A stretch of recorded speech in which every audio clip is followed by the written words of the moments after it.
If I fly high enough, I can just about see all the dreams I gave up on. Bounding!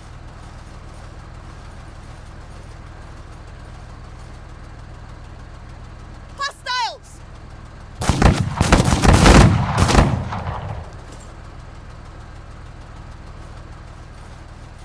Orders!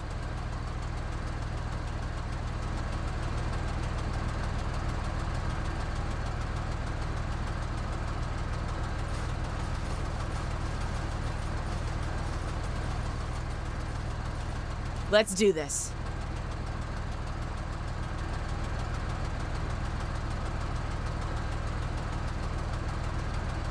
Oscar Mike.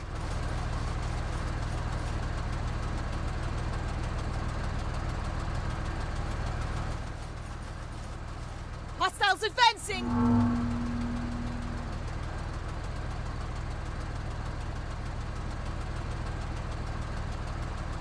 Engines engaged.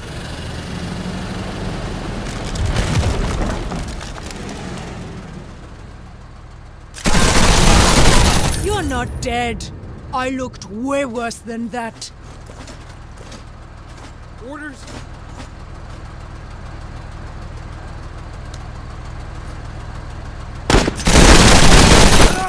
Taking casualties, Major!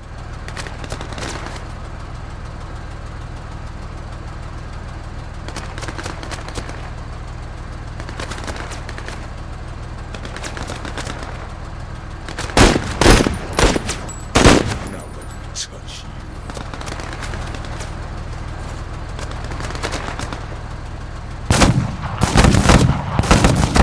Let's do this.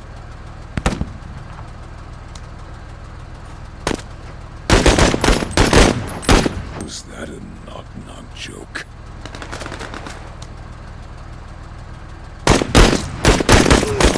Enemy is suppressed.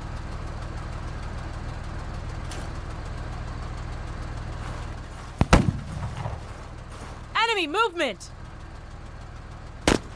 What?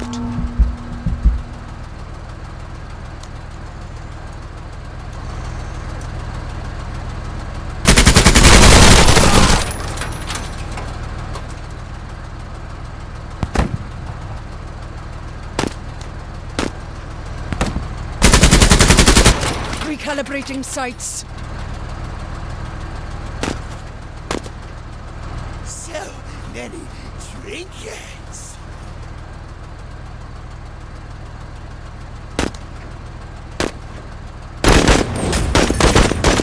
Got him on the run!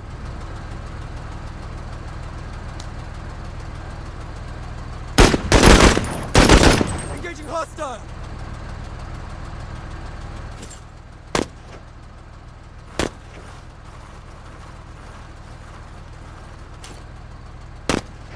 Let's do this.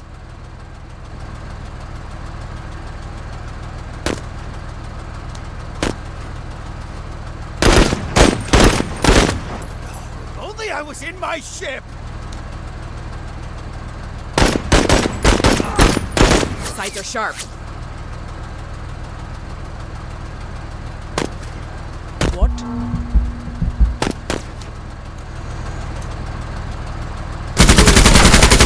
Waste them!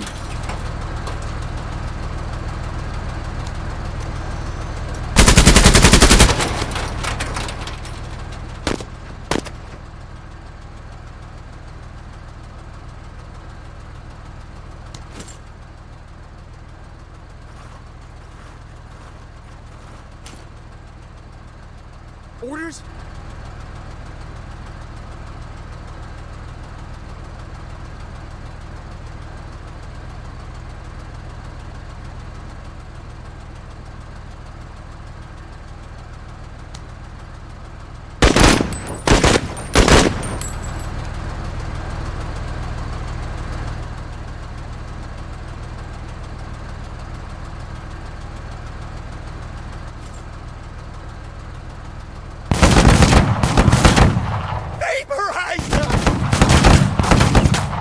Let's do this.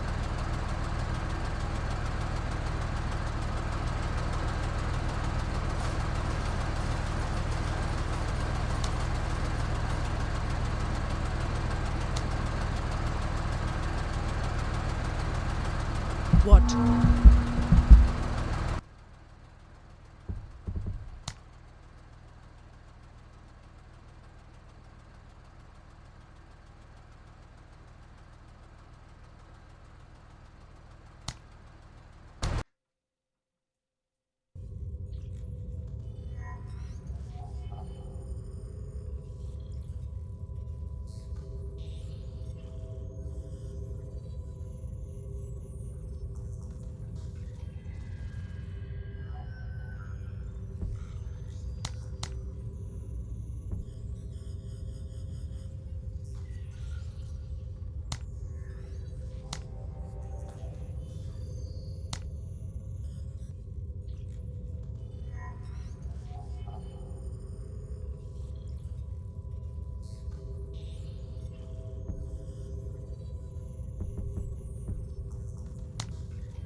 Time to shut up and color, boys. Yet!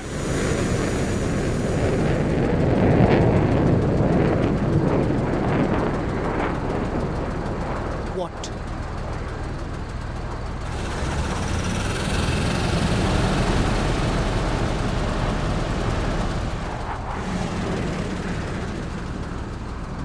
Sir?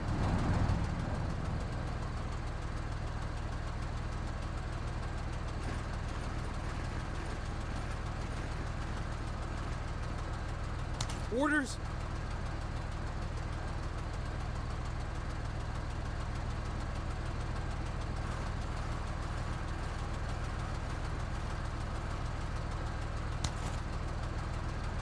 Let's do this.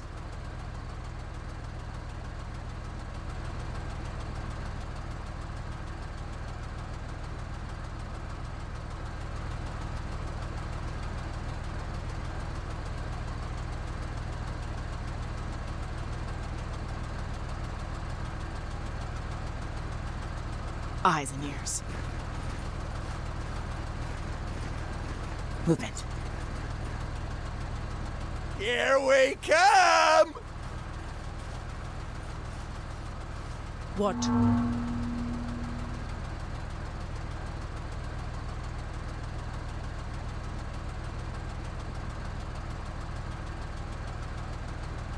Orders?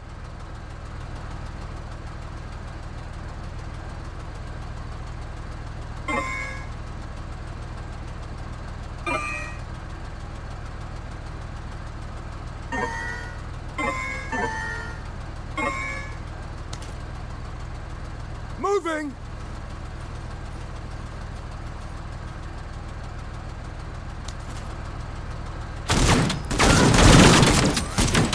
He's dead, Jimbo.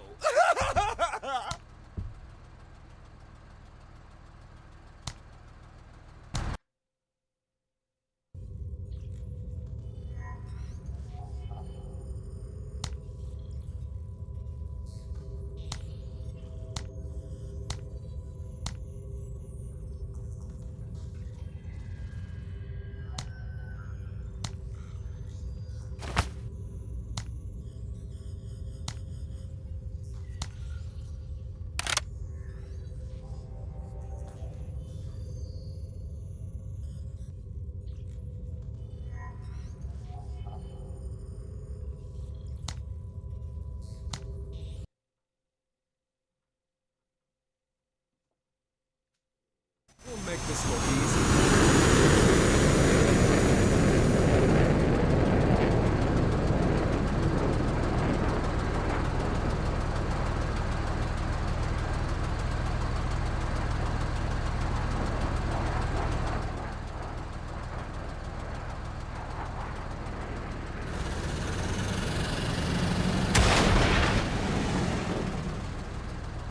Sir?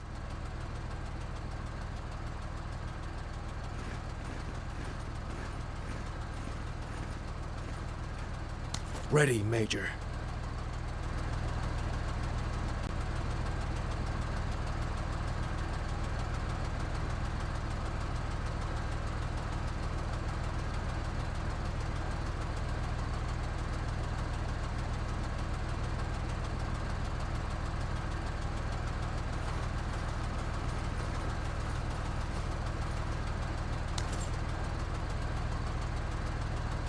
Let's do this.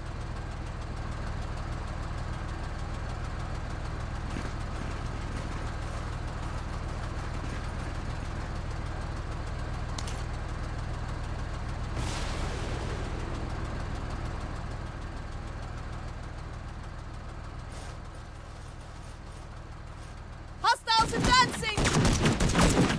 Ah, fuck it! What? Sir?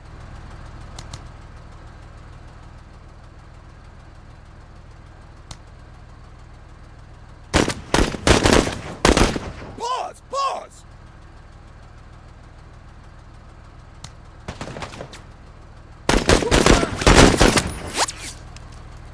Fuck you, gate rippers! What?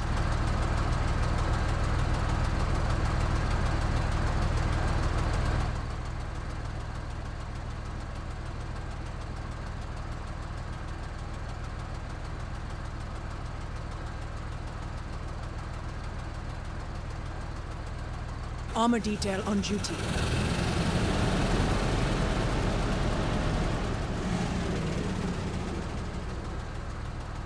Orders! Let's do this.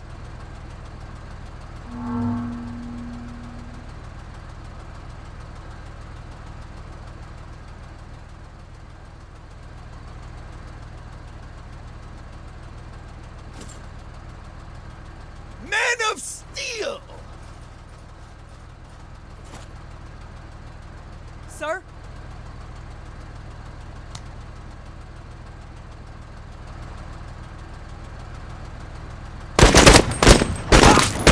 Hostile down!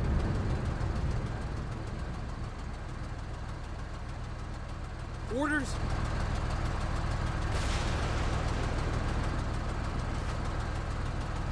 Let's do this.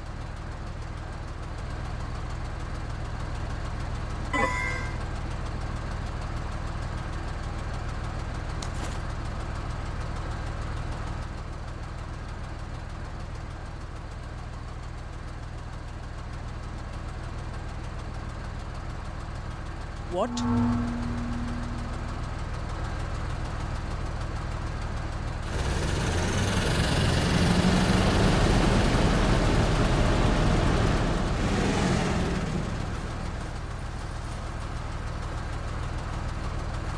We got visual.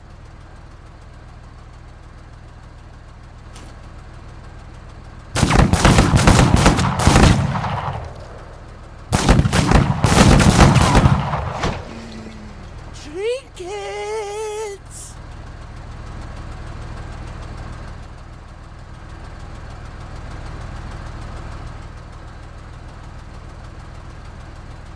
Eyes open.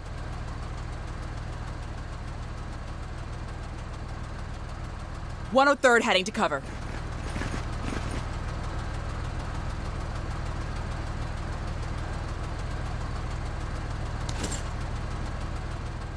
About time.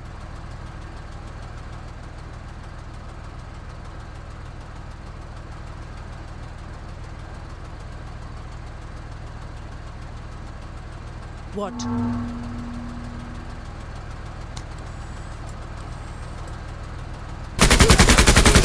Look at them cower.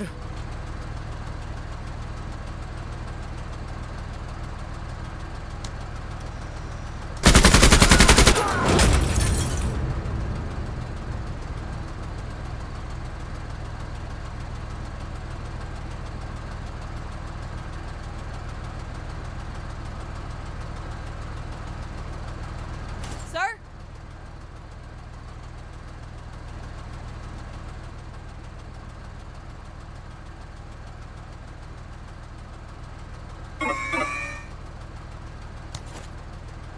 Proceeding! Orders!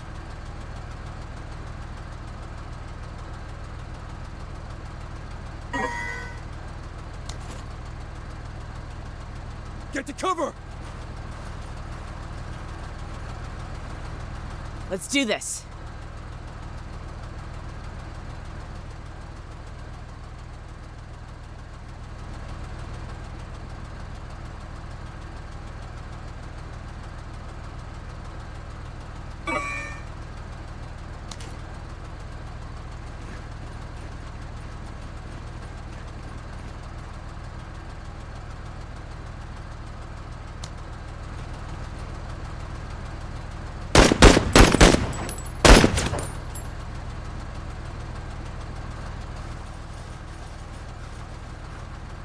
Movement! What?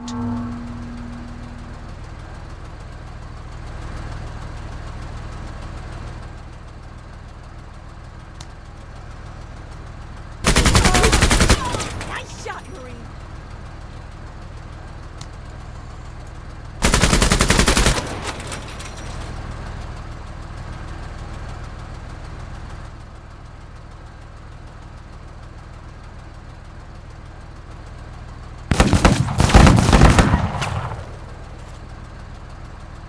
I'm gonna kick you in your drinking nuts! Sir?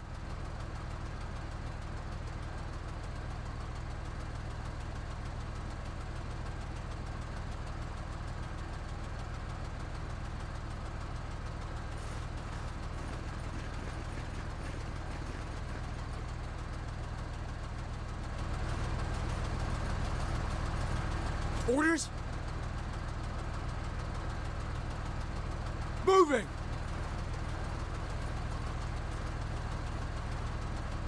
Let's do this.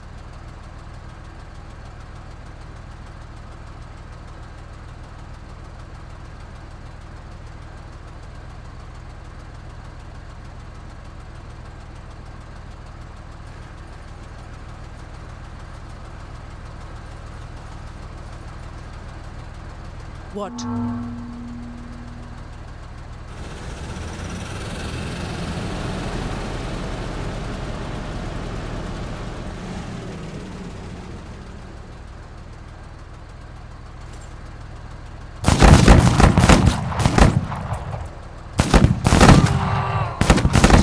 I want the ears!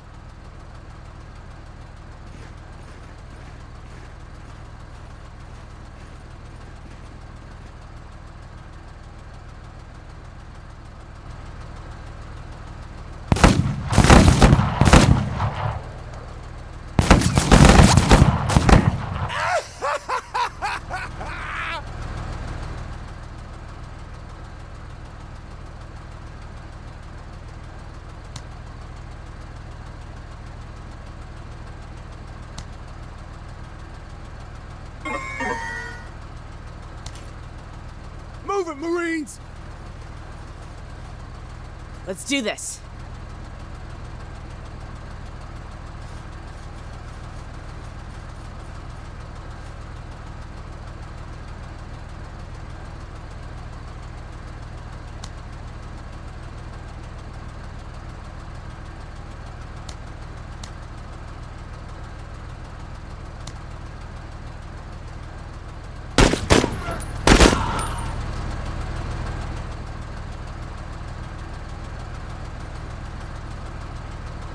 What?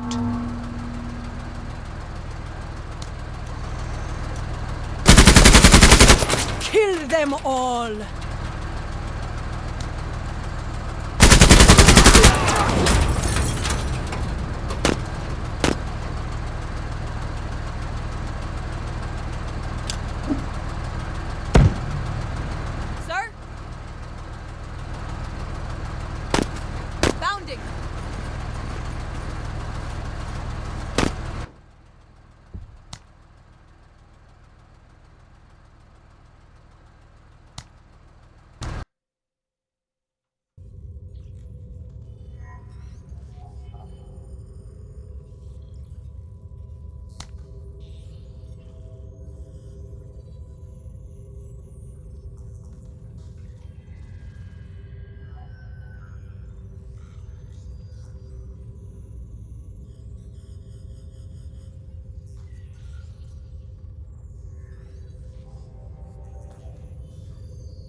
103rd won't be heard.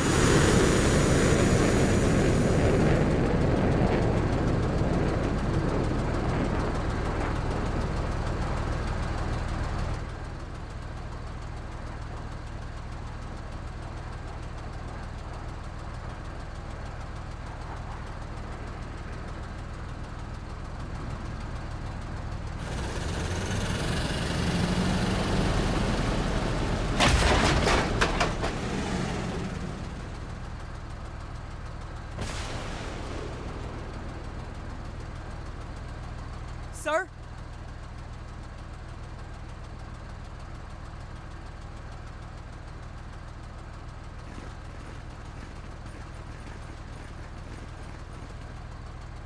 Ready, Major.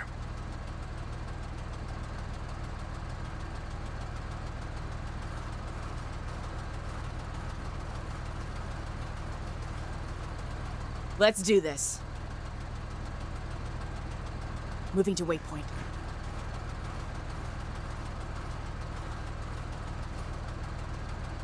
What?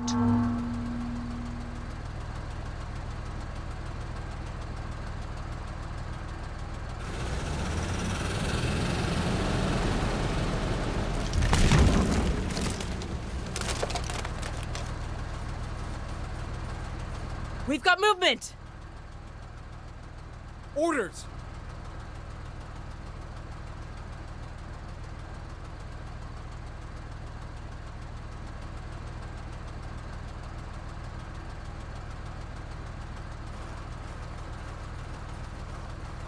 Eyes up! Let's do this.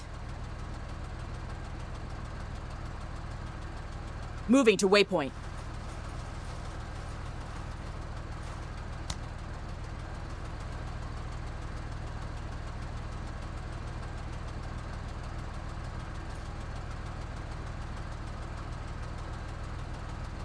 What?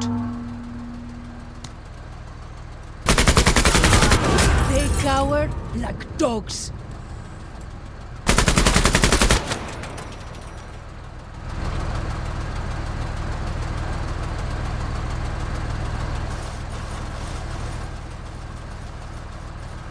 Enemy spotted! Orders?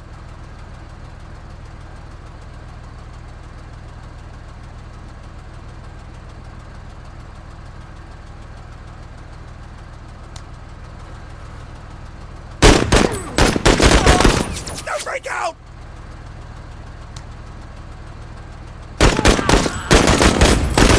Let it go! Let's do this.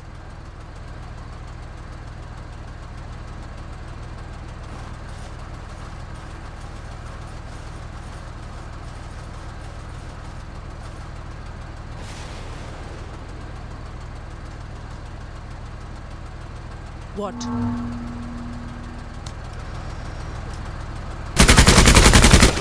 It, Marine! Of course I could do it.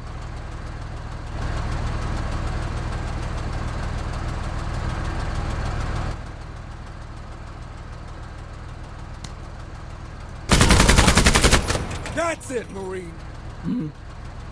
Thanks. Sir?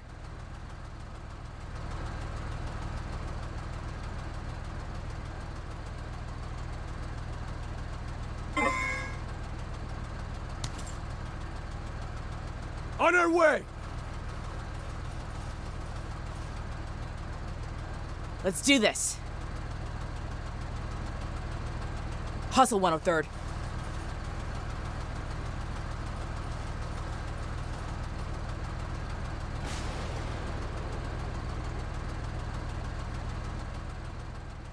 What?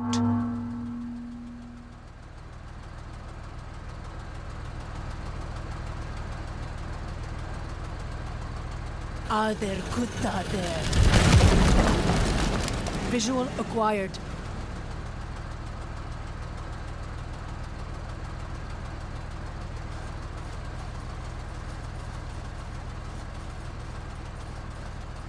Sir?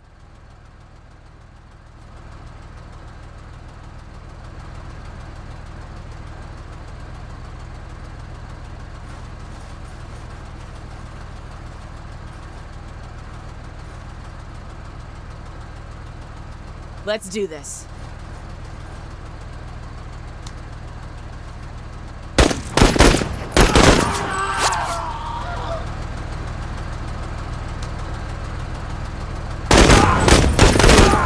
Neutralized!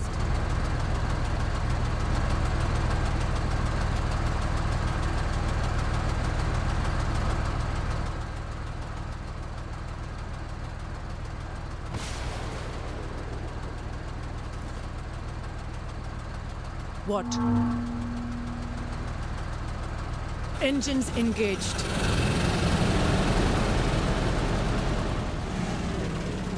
Sir?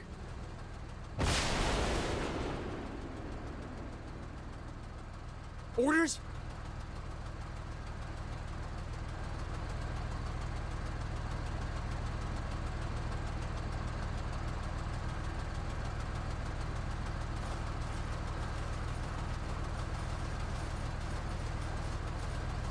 Let's do this.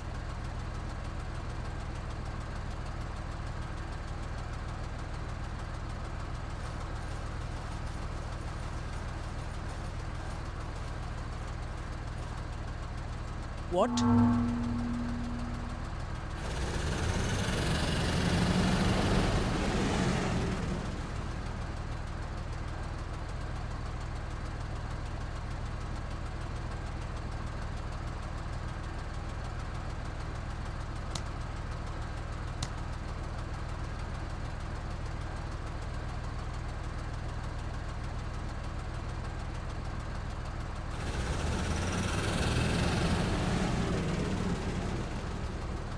Sir?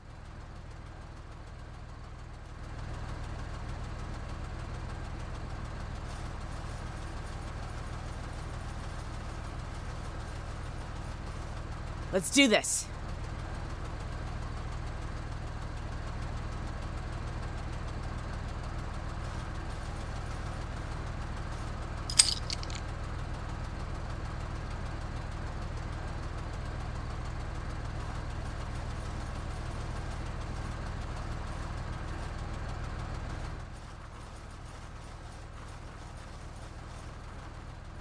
Hostiles! Eyes open.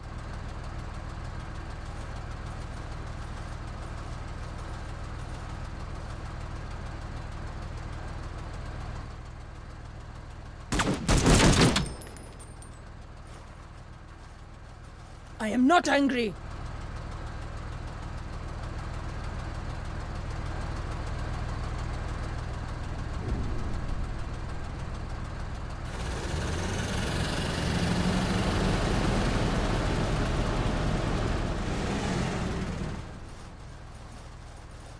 Sir?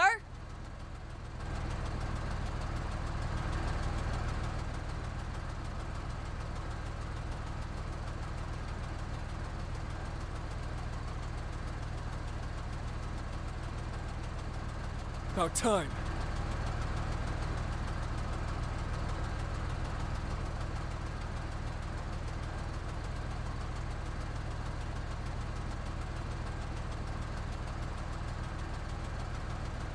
What?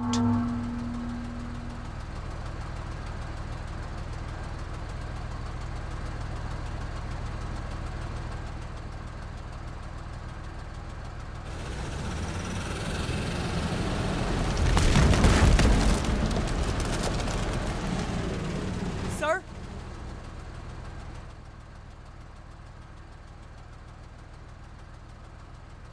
Orders! What? I can kill from anywhere.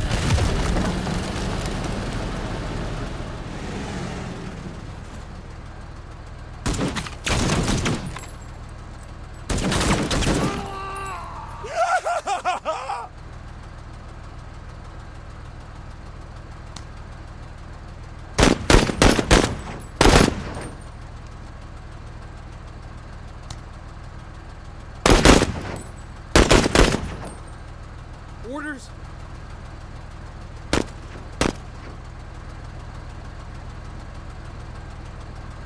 What? Acknowledged.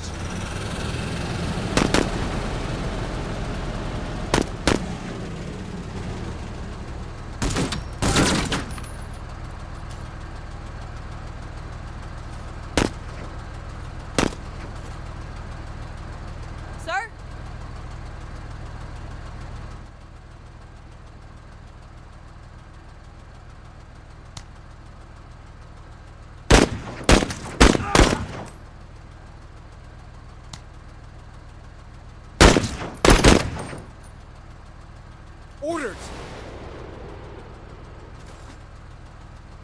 Let's do this.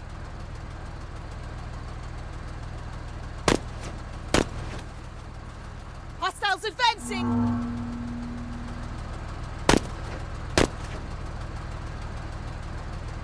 Armor detail on duty.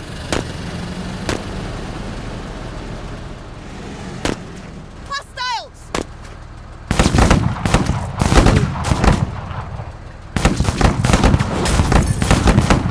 Orders?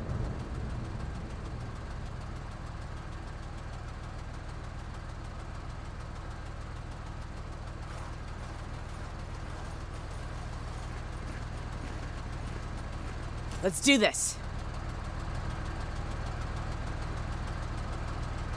What?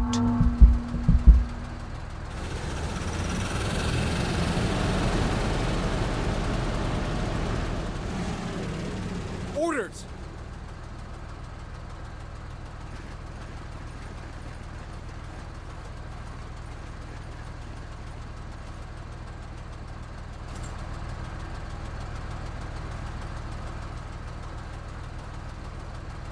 Let's do this.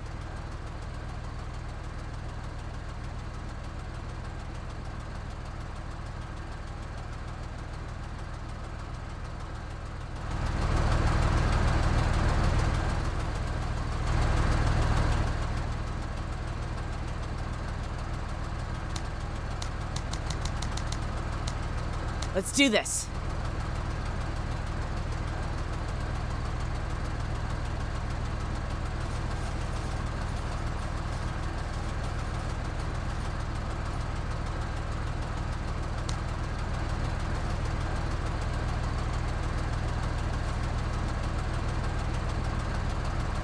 What?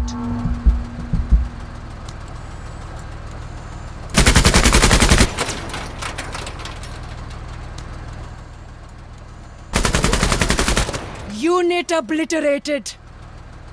How you liking the way back?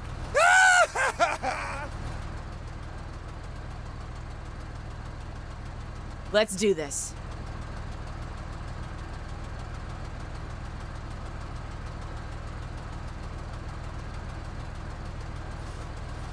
Op 4 moving.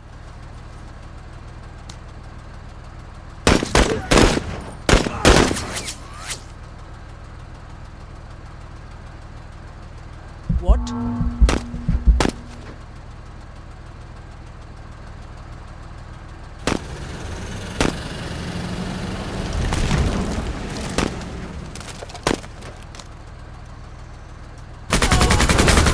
Bring me more!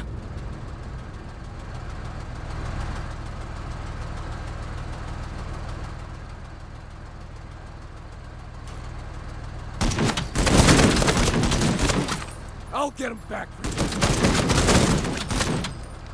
you. Orders?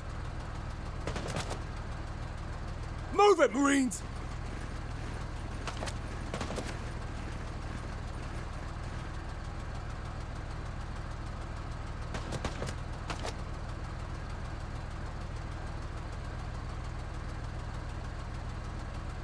Let's do this.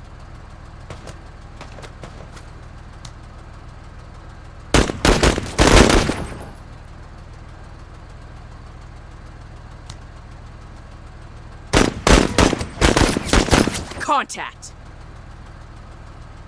No! I'll kill them all.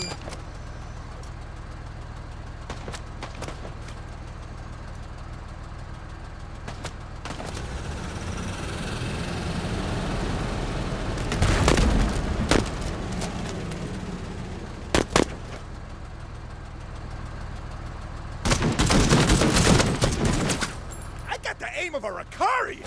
Orders?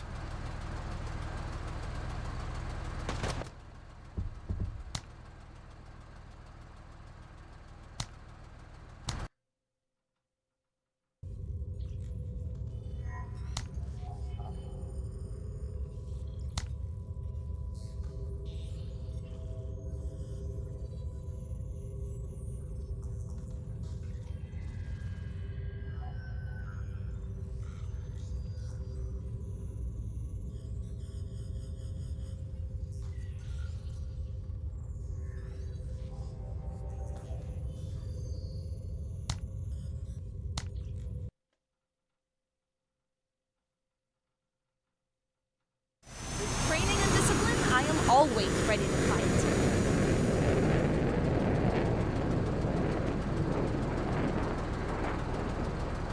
I can kill from anywhere.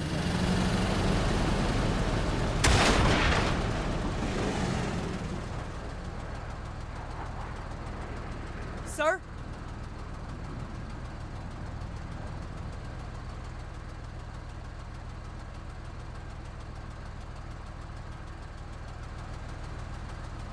Yes, sir.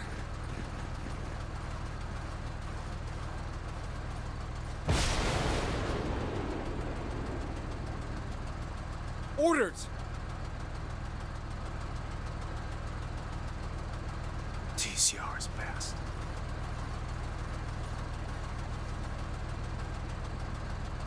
Let's do this.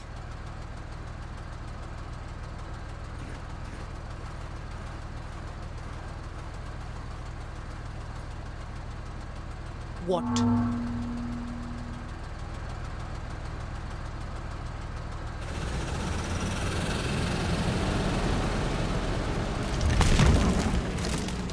Sir?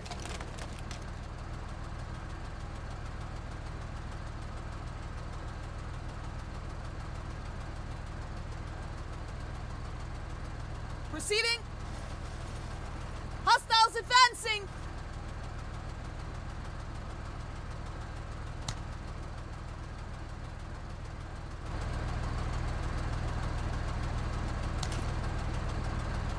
You're now manually breathing.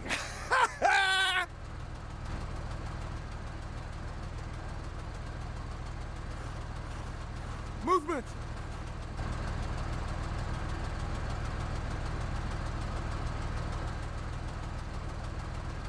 On our way!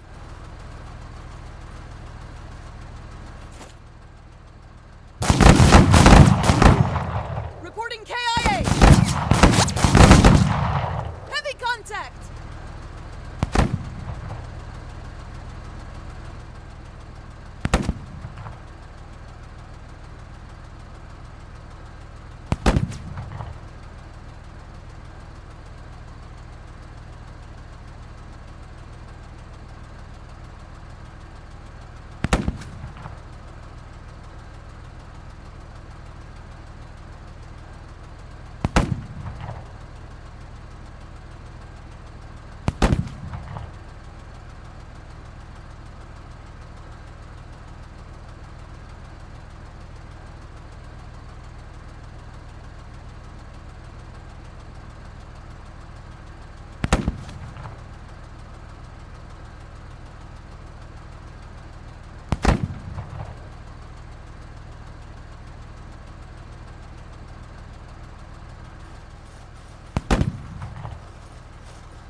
There! Movement!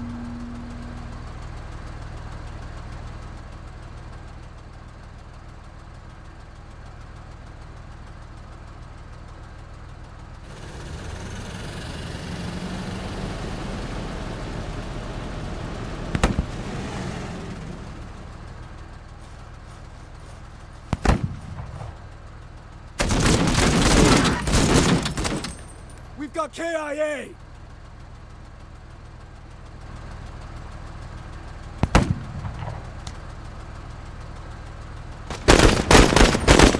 More for me! Ventilate these motherfuckers! Orders?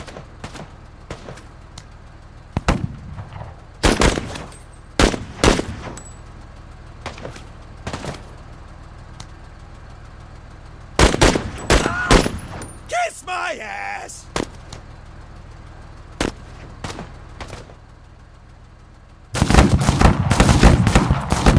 Taking fire! No, no!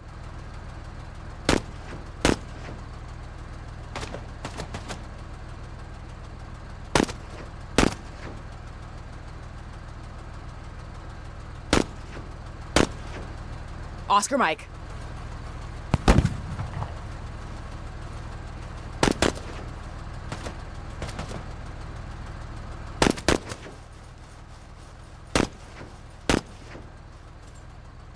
What?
If he is all we have left, then he is all we have left. Bring him in. Major?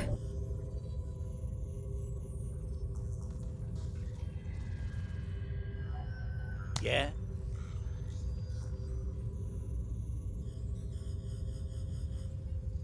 All right. Where Eyes you open. need me?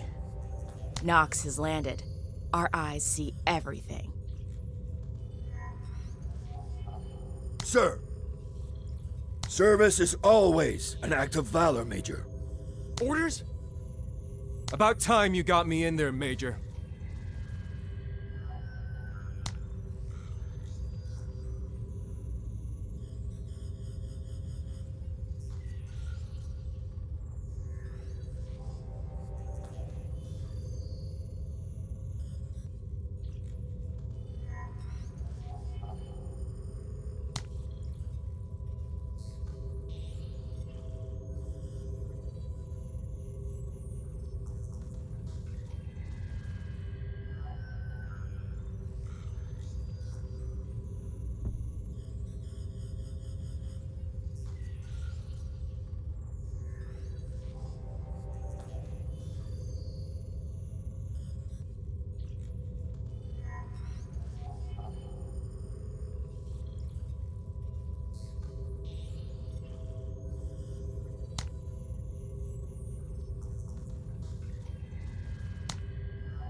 Nox has landed. Our eyes see.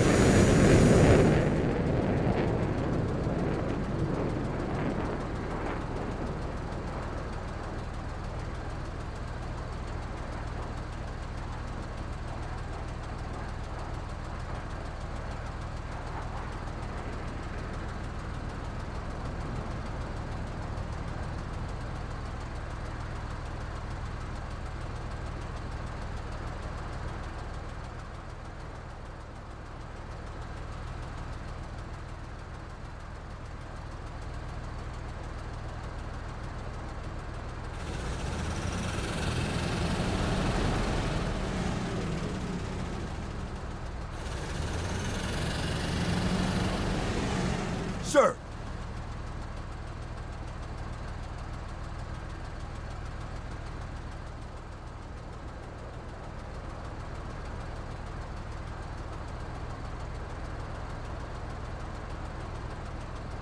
Move out!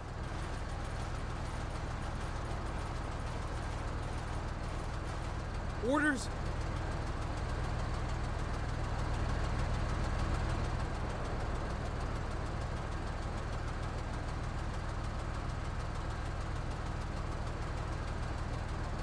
Moving!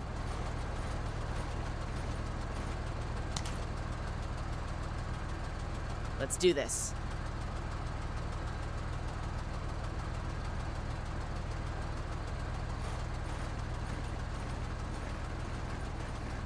eyes on.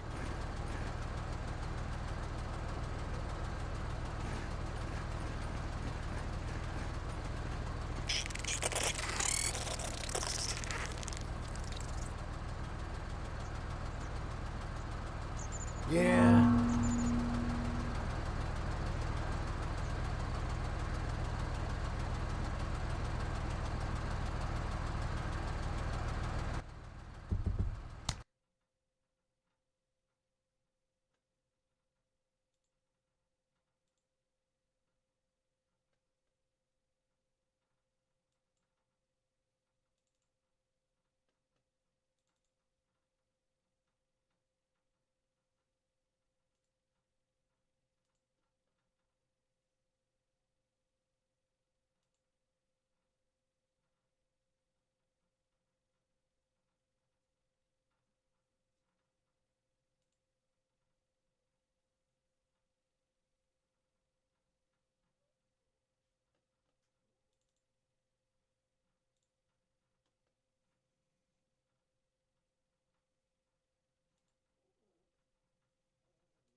Time to find a good tree and soft ground.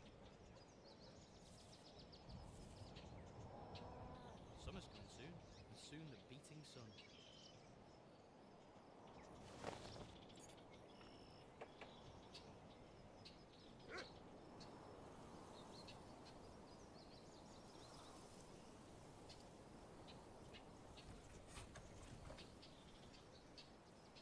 There's no hovel. Tomorrow, find a new home. Or town.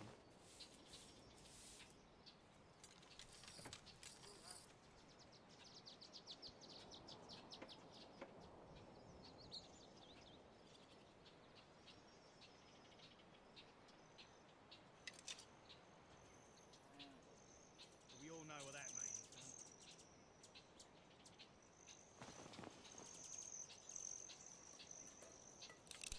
If I have to spend another winter in Albert's farm, I'd like to freeze me balls off, even with his wife to keep you warm.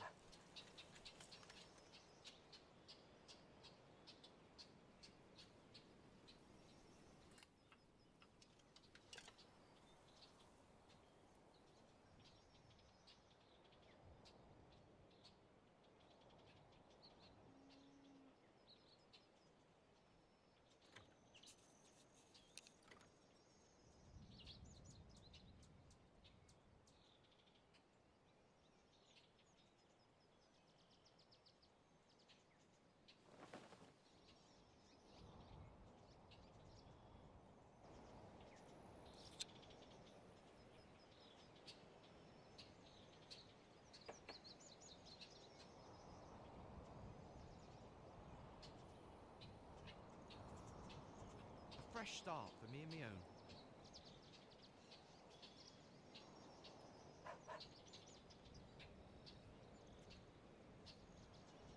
Summer's coming soon, and soon the beating sun.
Can I stay where there's drink?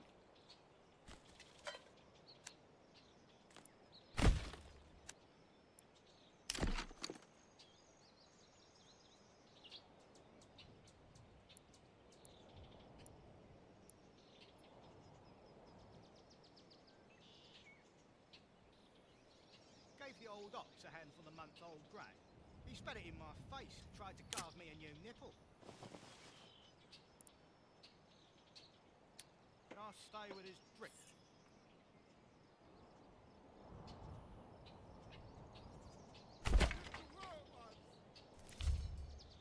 Summer's coming soon, and soon the beating sun.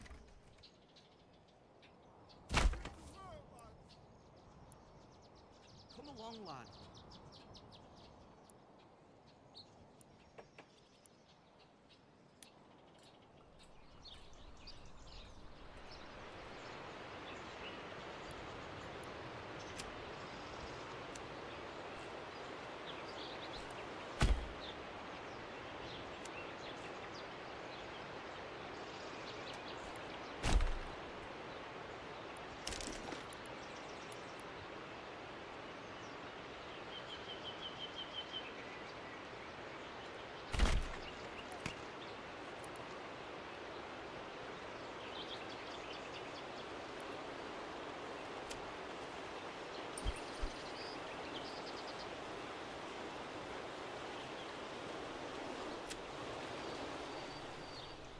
No hobble.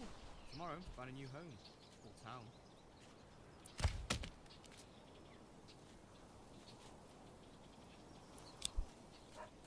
Summer's coming soon, and soon the beating sun.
Come on, laddie.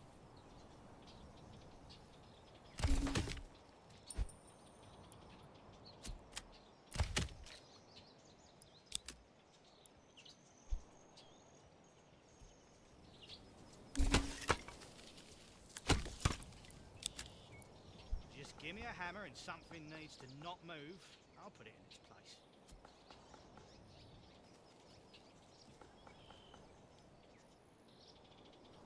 Summer's coming soon, and soon the beating sun.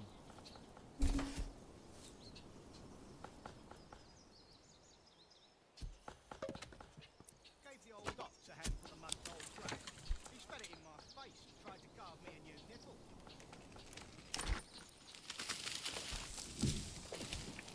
If I have to spend another winter in Albert's barn, I'd like to freeze me balls off, even with his wife to keep me warm. Summer's coming soon. Soon the beating sun.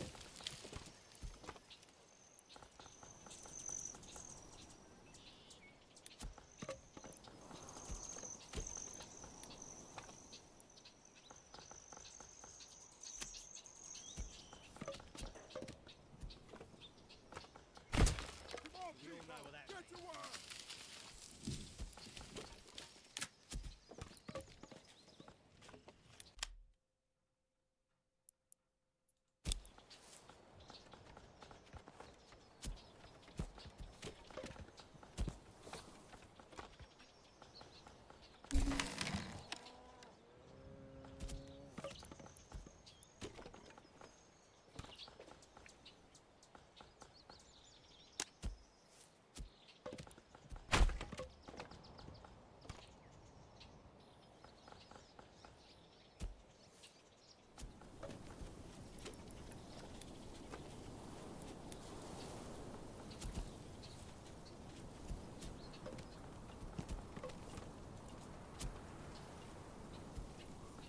No hobble. Tomorrow, find a new home. Now.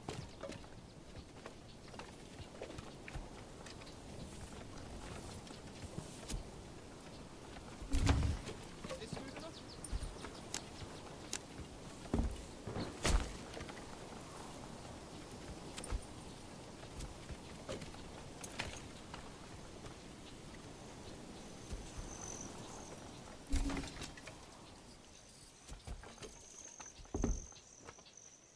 Rain or snow will still work.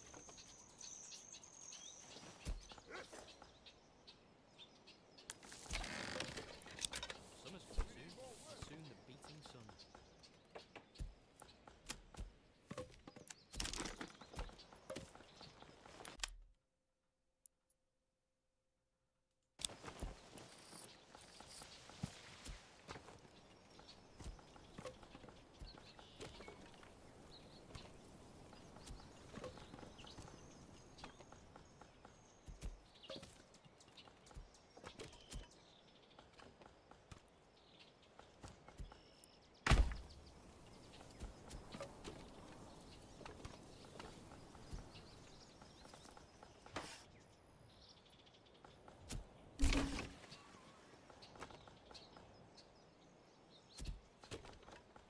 Why do I have to carry this alone?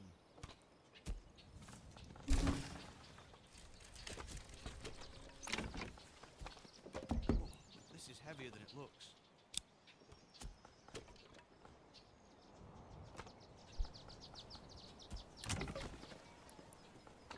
Summer's coming soon, and soon the beating sun.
this is heavier than it looks.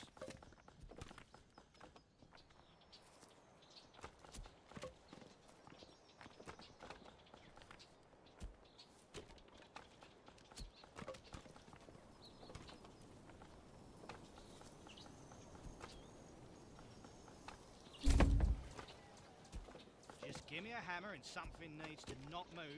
I'll put it in its place.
Whoa, this is heavier than it looks.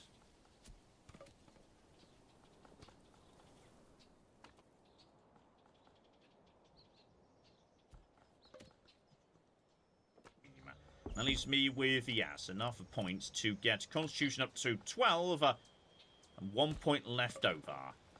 Let's just give that to Wisdom, pretty much entirely arbitrarily. Now this here is almost certainly not an optimal build, but it does help me be good at every skill, and that's what I want. And speaking of being good at everything, yes, I can also make myself proficient in 3 skills. Now because I'm a charlatan, I've already got, yes, Deception Proficiency built in. Logically, the sensible thing to do might just be to take the 3 charisma-related perks, but here's what I'm thinking.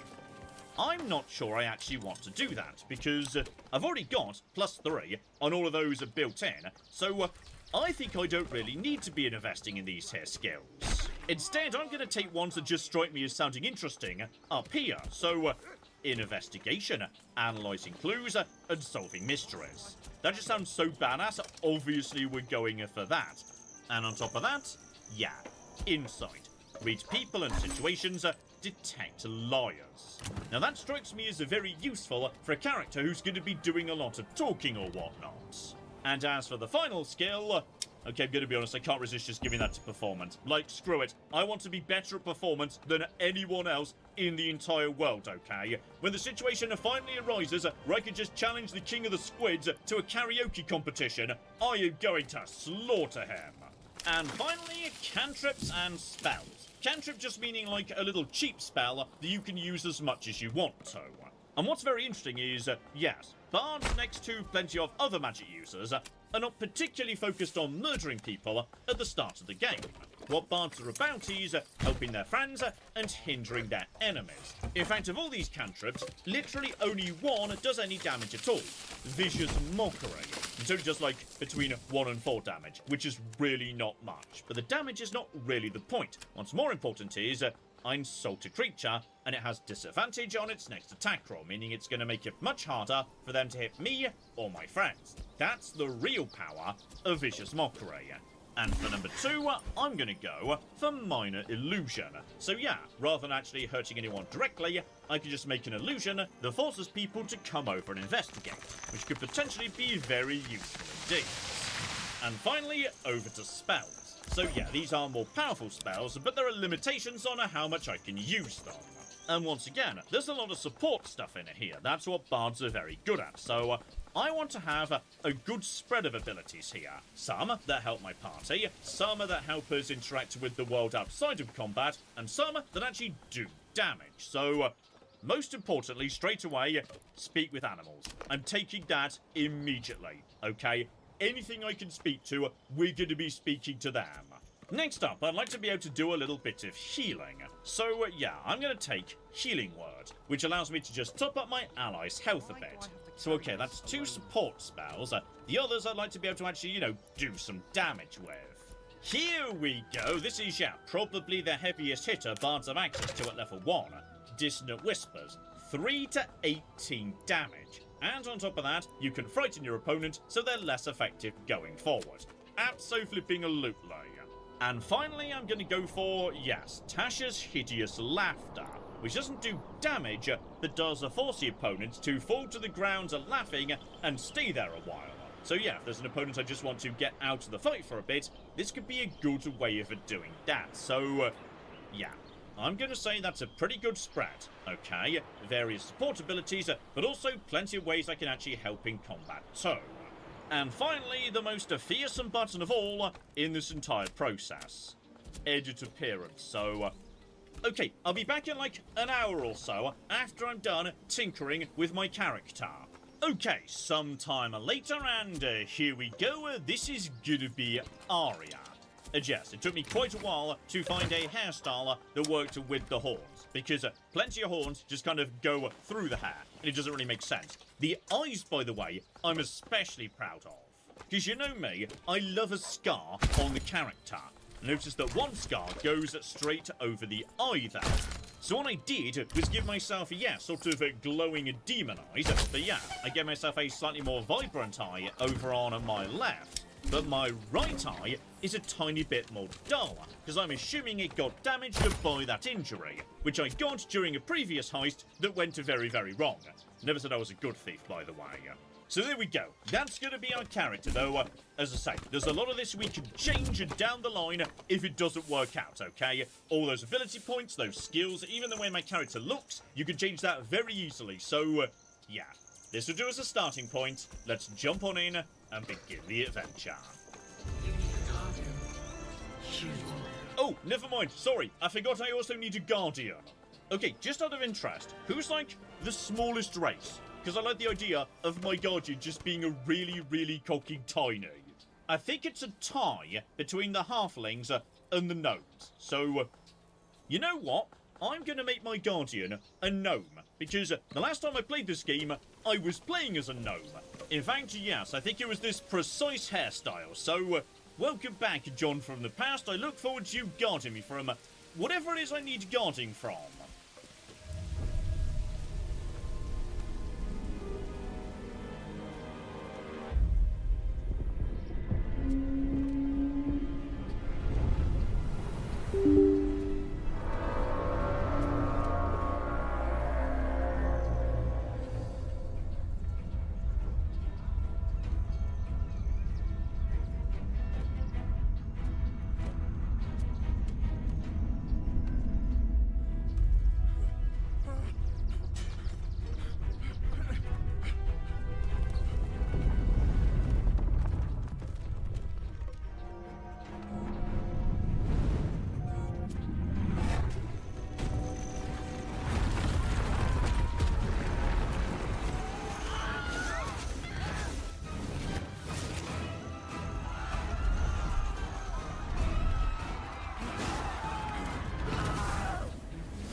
Now, if you're not entirely 100% clear on what it is you've just seen, don't worry, neither am I. We'll figure it out together, okay? I assume most of this makes sense if you're very familiar with D&D. But you know, there's just lizard people who ride around on dragons who are apparently very opposed to squid people flying their squid ships around, meaning now just got us stuck in a war between squid people and lizard dragon people. And I'm guessing neither of them are going to be super into me. Also, I think we're now in a howl. And here we go, we're now in the game. So, right, let's cover off the basics here, just in case you're completely new to Baldur's Gate 3, which is, I appreciate, there's a lot of stuff on screen right now. Despite that though, yeah, Baldur's Gate 3 at its most basic is actually pretty bloody simple. I'm playing on the PC version, so I'm using mouse and keyboard, and all you do is click somewhere, and your character goes there. Want them to investigate something, give it a click, your character will go and give it a look-see. Someone else got out. And alright, that'll be the person we saw in the room earlier, Marvelous. And if you need a bit of guidance, just hold down left alt, and the game will highlight interesting things you can interact with. Like, for example, this here Mind Flare Corpse. Okay, free gems, I'll never say no to free gems, and Marvelous. But sooner or later, yes, you stumble across something a little bit bigger and more interesting. Like, say, this nursery right here. This is the pool that thing came from. The parasite now writhing behind your eye. At which point, yes, the exquisitely good narrator in this game starts telling you about it, and you start being able to interact with it. And this is where, yes, we get to what this game is really about. And that is rolling a dice. Because, as I say, this is just Dungeons & Dragons, the tabletop RPG. And obviously everything there is decided by rolling a dice, so that's what we're going to do here as well. So I could reach towards the pool, but it would probably be a better idea if I was to, like, investigate it first. Especially given I'm not bad at investigation. And yes, when I say rolling a dice, this game doesn't hide the dice rolls, which I find delightful. So yes, I am going to roll a dice that has got 20 sides, or a d20 as we're going to be referring to it going forward. The difficulty class is 10. All that means is roll a 10 or above and you succeed. So right now, it's about 50-50. However, there are reasons why it's going to be a bit easier for me. I took intelligence up to 12, that represents +1 intelligence. And on top of that, investigation was one of the things I very specifically said I wanted to be good at. So that's another +2, meaning whatever I roll, I get to add another 3 onto it. So I don't actually have to roll 10. 7 would be good enough. So just roll the dice here and... spot on. By sheer coincidence, precisely 7. So yeah, I only passed that because of the things I chose to do during character creation. The casing is fragile. The slightest touch could cause it to crumble. So yes, as a result of that, maybe don't reach towards the pool, because 1, it might not take my weight, and 2, it's full of, like, you know, the things that just got put into my eye. So, honestly, I've had enough of weird bitey eyeball worms for the day. Instead, let's just keep on keeping on, because, yeah, if we just click on doors, they open, that's a fine, opening the way for us to proceed. Yes, I sort of faintly remember this area, because I've definitely played this prologue before, but it was, like, a couple of years ago, so, hello there, dead goblin, and also, Illa Theatre Records. Images of goblins, their habits and histories flash into your mind. So yes, because I've got, like, you know, a weird worm or whatnot in my brain, potentially I'm getting psychic flashes off of these records or whatnot. And yeah, the nice thing is, if you want to learn more about basically anything in this game, you can. So, you know, there's just a brain jar here, just tap T on that. It's a humanoid brain, alive and in perfect condition, suspended in fluid. So, yeah, you can just learn about all sorts of stuff if you want to. And by the looks of it, yeah, I could probably shatter it by just shooting it with a bow or whatnot, but that'd probably be bad for the brain, so I'm not going to do that. Oh, speaking of which, how, like, armed am I right now? Okay, I've got a hand crossbow, but no melee weapon. I need to get one of those from somewhere. A schematic of a nautiloid flashes into your mind. Nerves, sinews, as much living being as ship. You've got to love the narration in this game. It is just magnificent and... okay, probably best we learn as much as we can about what's going on this squid ship, which appears to be, yes, alive or whatnot. A feeling penetrates your mind. An anomaly, one like ourselves, unconnected from the whole. Caution. So yes, I've got a little thing inside my head, but I'm not connected to the whole. Like, you know, I've not been entirely absorbed into the collective consciousness or whatnot just yet. Worlds beyond worlds flash before your eyes. Empires of a grand design traversed by ships just like this. And I'm guessing that wasn't the first, yes, kidnapping people raid that this ship has done. The squids have been doing this for some time. Can I have, like, you know, a flipping weapon, by the way? Seriously, I could do with a weapon. 1,000 years of humanoid history. Elves, dwarves, humans, and more flash behind your eyes.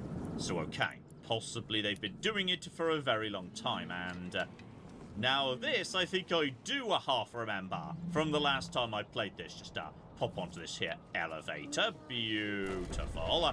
Head up top because, oh yeah, I thought I heard someone calling out to me from up here. Right, mosey over towards you, friend. Let's see what we can do for Mianath here. Yes, you've come to save us from this place. From this place you'll free us. The exposed brain quivers in expectation.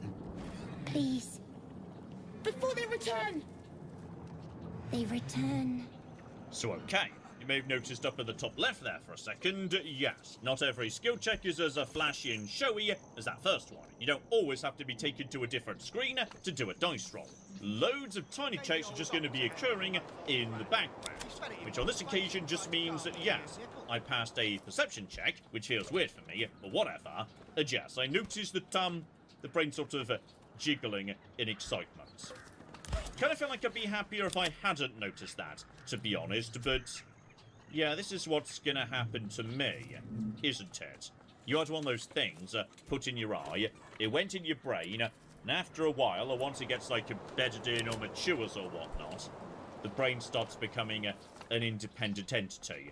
The question is, yeah, do you now identify as like a new independent creature, or do you still have any connection to that guy who...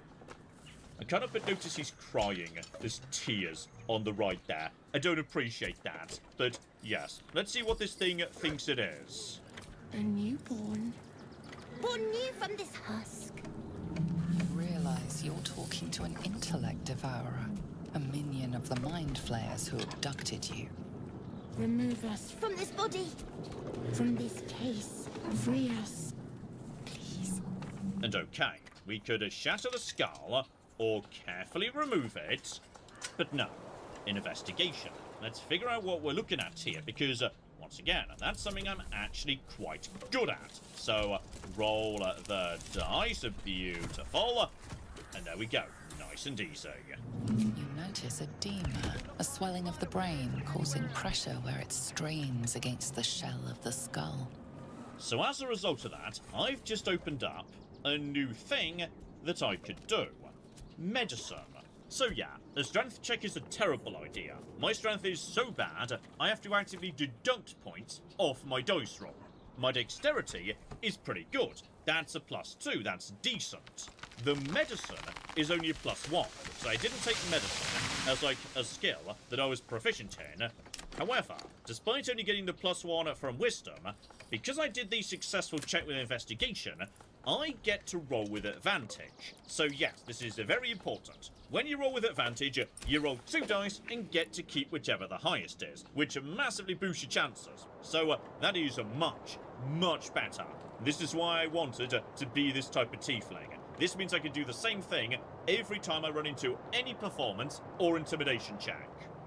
I feel like there's not going to be much call for, like, you know, putting on a performance here on this Nautiloid squid ship where everyone's being turned into a brain monster or whatnot, but you never fucking know. So, right, roll 2 dice right there, and yeah, just either one of them needs to be 9 or above. That will be fine. So, there we go. 1 9, spot on. So just quickly reach in, give the brain a quick tug. The brain lifts from the skull, but you notice an opportunity. You could cripple the strange creature, making it more subservient should it prove a threat. And no, we're not gonna do that to Brian the Brain. We like Brian the Brain. Brian the Brain's great. All Brian the Brain wanted was to be free. Speaking of which, down he goes. Okay, he's grown some tentacles. Oh my goodness, look at his tiny legs. Free. Our freedom is ours, friend. The creature pauses, listening. Something behind your eyes seizes in recognition. We must go to the helm. At the helm, Leon needed. So, okay, me and Brian are now talking to each other. He called me friend, so I feel good that I didn't mutilate him. So, yes. What's the deal at the helm, precisely? The brain tenses, as though querying an unseen advisor. Do you not hear it? We will not survive here. Don't be shy. We are needed to navigate. We are needed to leave this realm. Oh, and here's delightful, by the way. There's now a lot of blood on the floor. Yeah, Minath is a bit on the dead side. Nothing on him either, though. To appreciate he's missing the top of his head on his little picture too. That's delightful. And okay, just in case the opportunity doesn't present itself going forwards, I'm just going to put on a quick performance here, because as a bard, I'm allowed to do that anywhere, anytime, etc, etc. Also, I quite enjoy that, yes, I've only got 9 hit points, but my friend, who is a newborn brain I just pulled out of someone's head, he's got like 27. He's 3 times tougher than me, so... I mean, that's just straight up embarrassing. Right, Brian, you're with me. Let's keep on keeping on and crack on towards, presumably, the helm. Because, yeah, there's only one way to leave this room, and it's stepping outside for a second.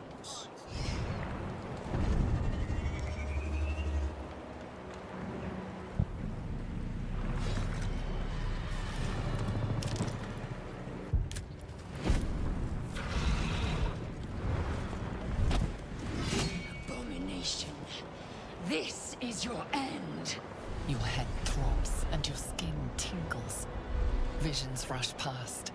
A dragon's wing, a silver sword, and a flash of your face seen through the strange woman's eyes. My head. What is this? Skvar. You are no thrall. Vlaakith blesses me this day. Together, we might survive. So, okay, she attacked me because she thought I was working for them. Or rather, maybe, you know, the parasite in my brain was a bit more advanced. We carry Mind Flayer parasites. Unless we escape, unless we are cleansed, our bodies and minds will be tainted and twisted. Within days, we will be Geich, Mind Flayers. We can do nothing until we escape. That must be our priority. First, we exterminate the imps. Then we find the helm and take control of the ship. As for that thing, it will remain tame as long as it believes we are thralls. It may be of use in the fight to come.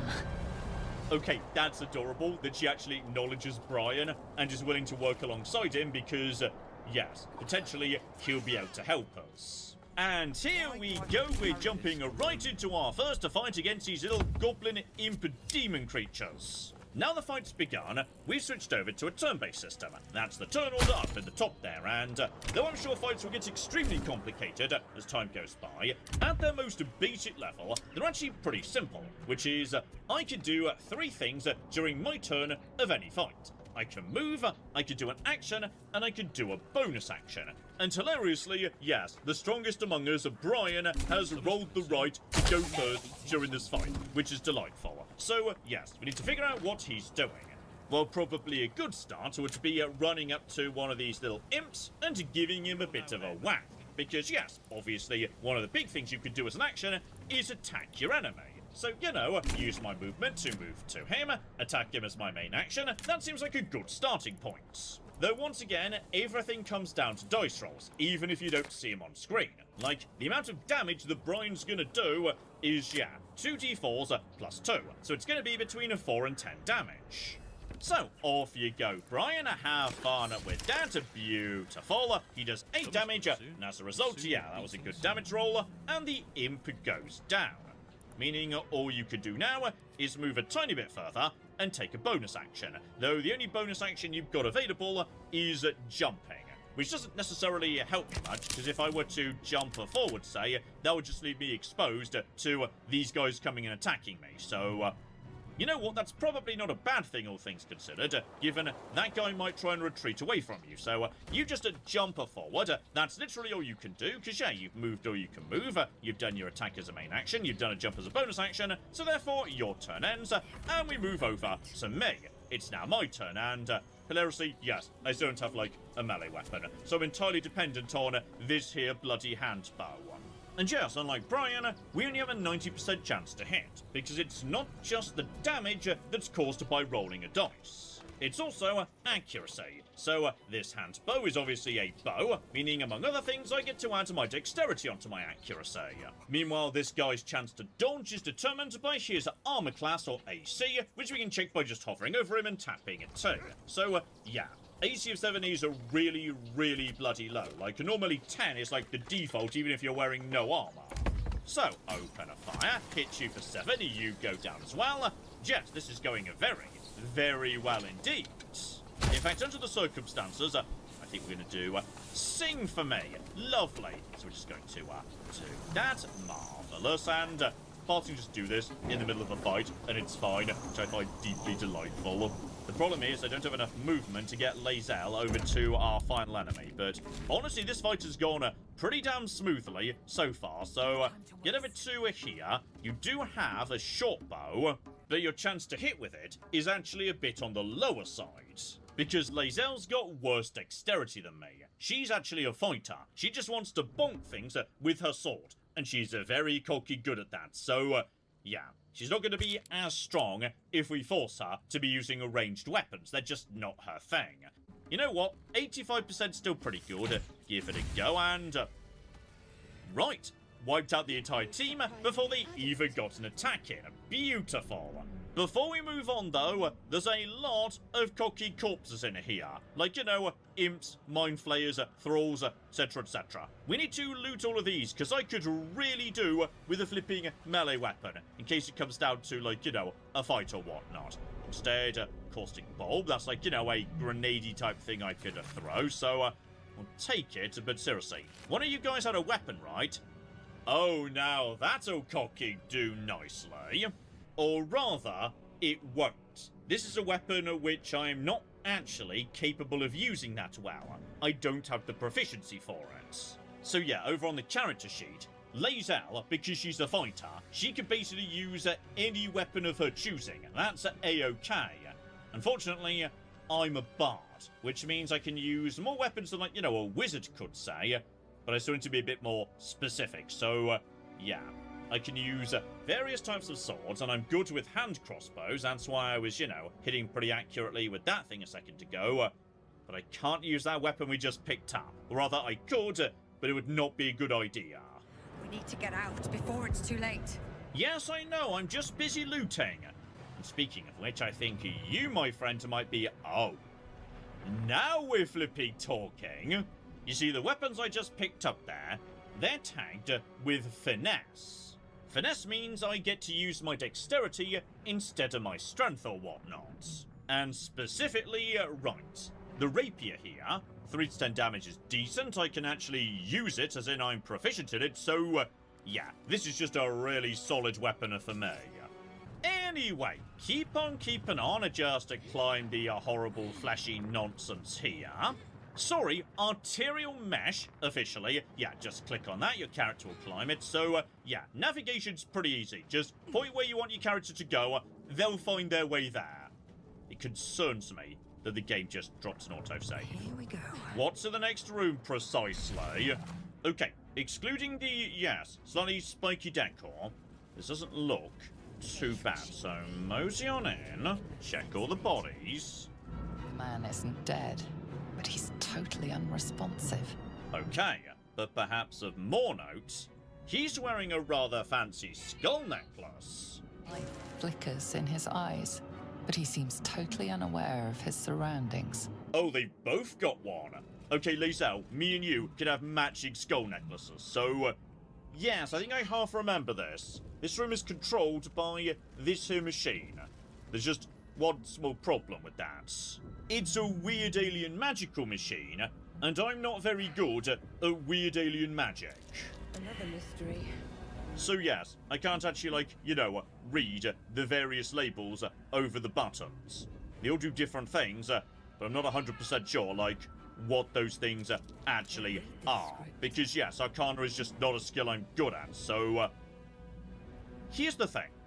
I want those necklaces, so I could, in theory, push a button at random, maybe it'll kill them, maybe it'll wake them up and I have to fight them. In either case, they end up dead anyway. So what if we just cut out the middleman and get out Occam's razor in order to stab them with it? Right, Brian, this one's on you. Though, hilariously, yes, there is a 50% chance he might just miss an entirely unconscious corpse for the simple reason that, you know, there's still a dice roll going on in the background, which is delightful. But you didn't miss that time. Well done, Brian. On to the next one. Beautiful. And there we go. You just missed a person who is literally unconscious and unable to fight back.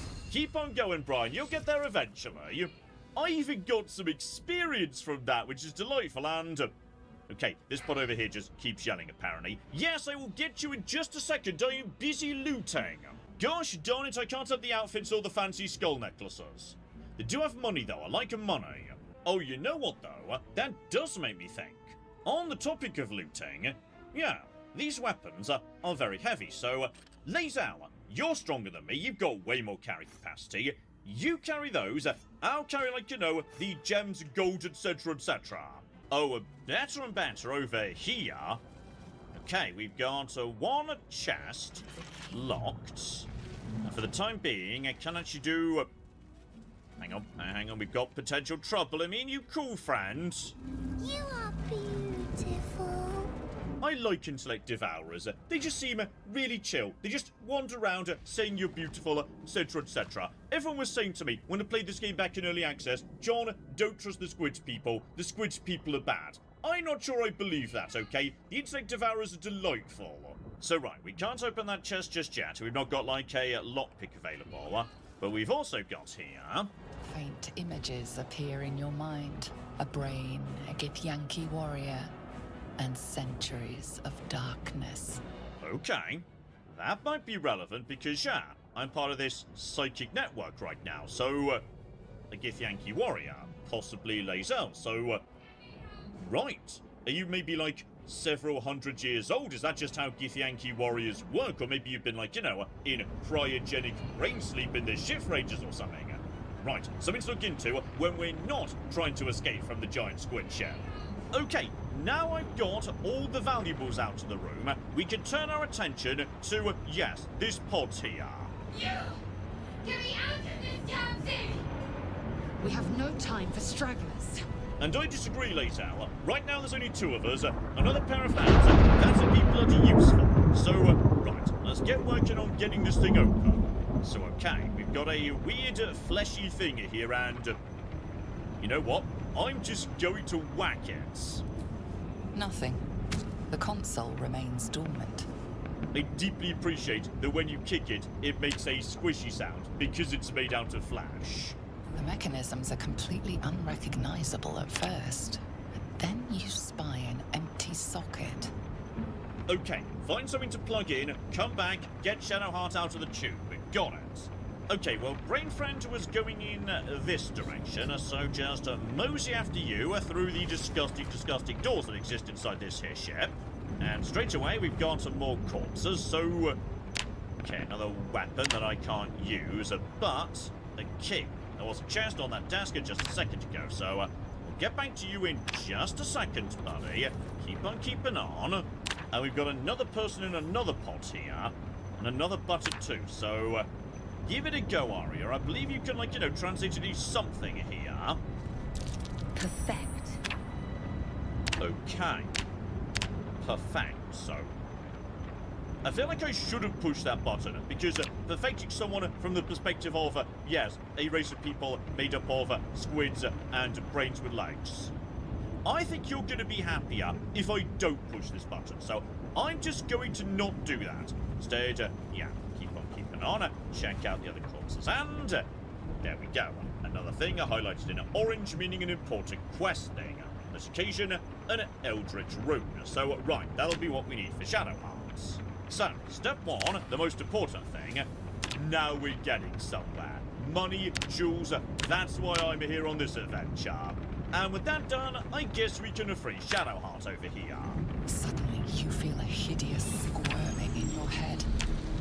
The parasite. Then discomfort fades, and another sensation washes over you. Connection. Authority. So, okay. Will the pod to open, though wisdom is not my strong suit? But yes, luckily, this is only difficulty class of 2, which you might think means I can't possibly fail it, because with wisdom +1, thanks to my wisdom stat, yeah, even if I rolled 1, that would be boosted to 2. But no, there's 2 little stings in the tail to the dice rolling system, which is, if you roll a 1, doesn't matter how many bonuses you've got, that's a failure. 20, meanwhile, is always a success no matter what, so roll the dice and... Alright, 18. Very, very manageable as it turns out. You feel the biomechanical brain of the console process your command and yield to it.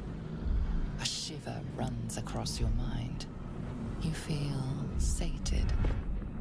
And alright, we've now got ourselves a Shadowheart down on the ground. Beautiful. I thought that damn thing was going to be my coffin. Thank you. Your mind lurches into her thoughts. Her gratitude is mixed with wariness, because you have a gift with you. You keep dangerous company. And yes, I do, which is a good idea when you're on a squid ship filled with demons. Fair point. Looks like there's plenty of fighting ahead. Let me come with you. We can get off this ship and watch each other's backs along the way. One moment. Okay, she just went and grabbed something from the pots. It's nothing. Trust me. Enough of this chatter. We need to get to the helm. Now. She's right. Lead on. Oh, you've got a tragic backstory dodecahedron over there, don't you? Oh yeah, there it is, mysterious artifact. So, can I, like, just take that off you and move it to my inventory and whatnot? No, she's not willing to hand that over. Anything else I could move around, I assume. That's not allowed. And right, speaking of Shadowheart, so she's a cleric, meaning her primary stat is wisdom, because, yeah, it kind of feels like she's halfway between me and Lae'zel. Like me, she can cast spells, some of which are cantrips, so, you know, relatively nice, cheap, easy spells, some of which are much more flipping powerful. But she's also wearing medium armor, she's got a shield, so, yeah, she's much better at standing in the front line. So, you know, she could do some frontline fighting, some spell casting. So, okay, welcome to the team. So, okay, keep on keeping on. I think, yes, this is the only way we've not been yet. Oh, though I can't help but be a tiny bit concerned because, yes, the game just dropped another autosave. Also, there's one of those machines that restores your health inside this room. So, we don't need that, but, okay. I suspect we're walking in some trouble here.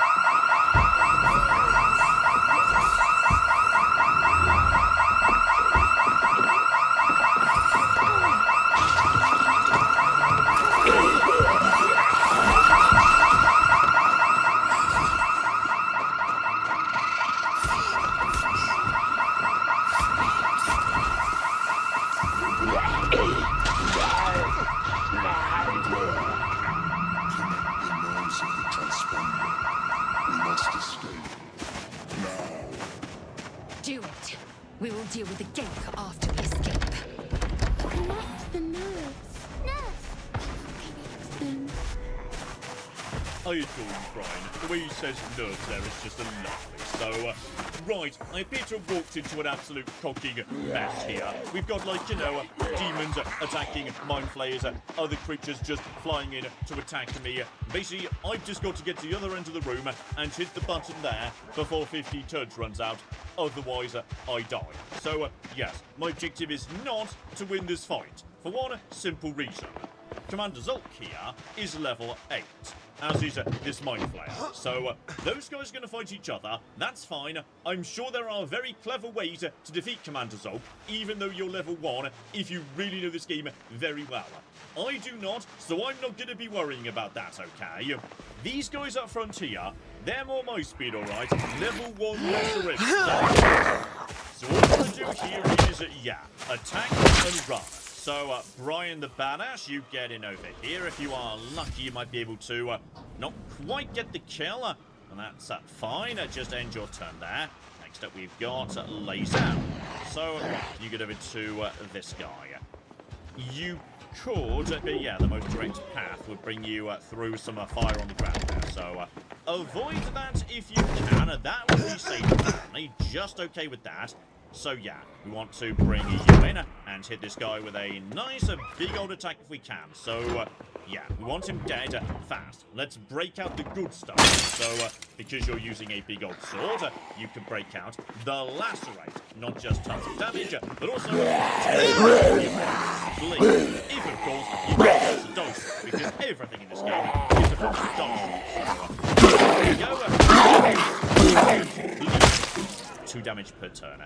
Shame. If he was like, you know, 1 hit point less, then we could just leave him, because the bleeding would be guaranteed to kill him. Though speaking of which, yes, always keep in mind what your bonus action might be able to do, because different classes and different weapons could do different things. So Lae'zel here, using her sword, can do a palm strike with her bonus action. So nowhere near as powerful as a regular attack, but still, it's damage. And if she lands this, yeah, the Hellspore is guaranteed to die from the bleeding, even if this doesn't kill. So here you go.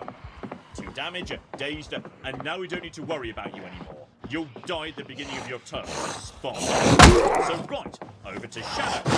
And yeah, just about Spellcasters nice and quick, because they've got a very fancy trick up their sleeve. As I was saying earlier, they've got cantrips so they can just spam as much as they want to, and they've also got spells. The spells are ridiculously strong. Like, here, up to 24 damage. Inflict wounds up to 30. But the payoff is, yeah, you can only use them so many times. You've got finite spell slots. Right now, I can cast 2 actual spells, then I've got to go and have a lie down until I feel better. So, yeah.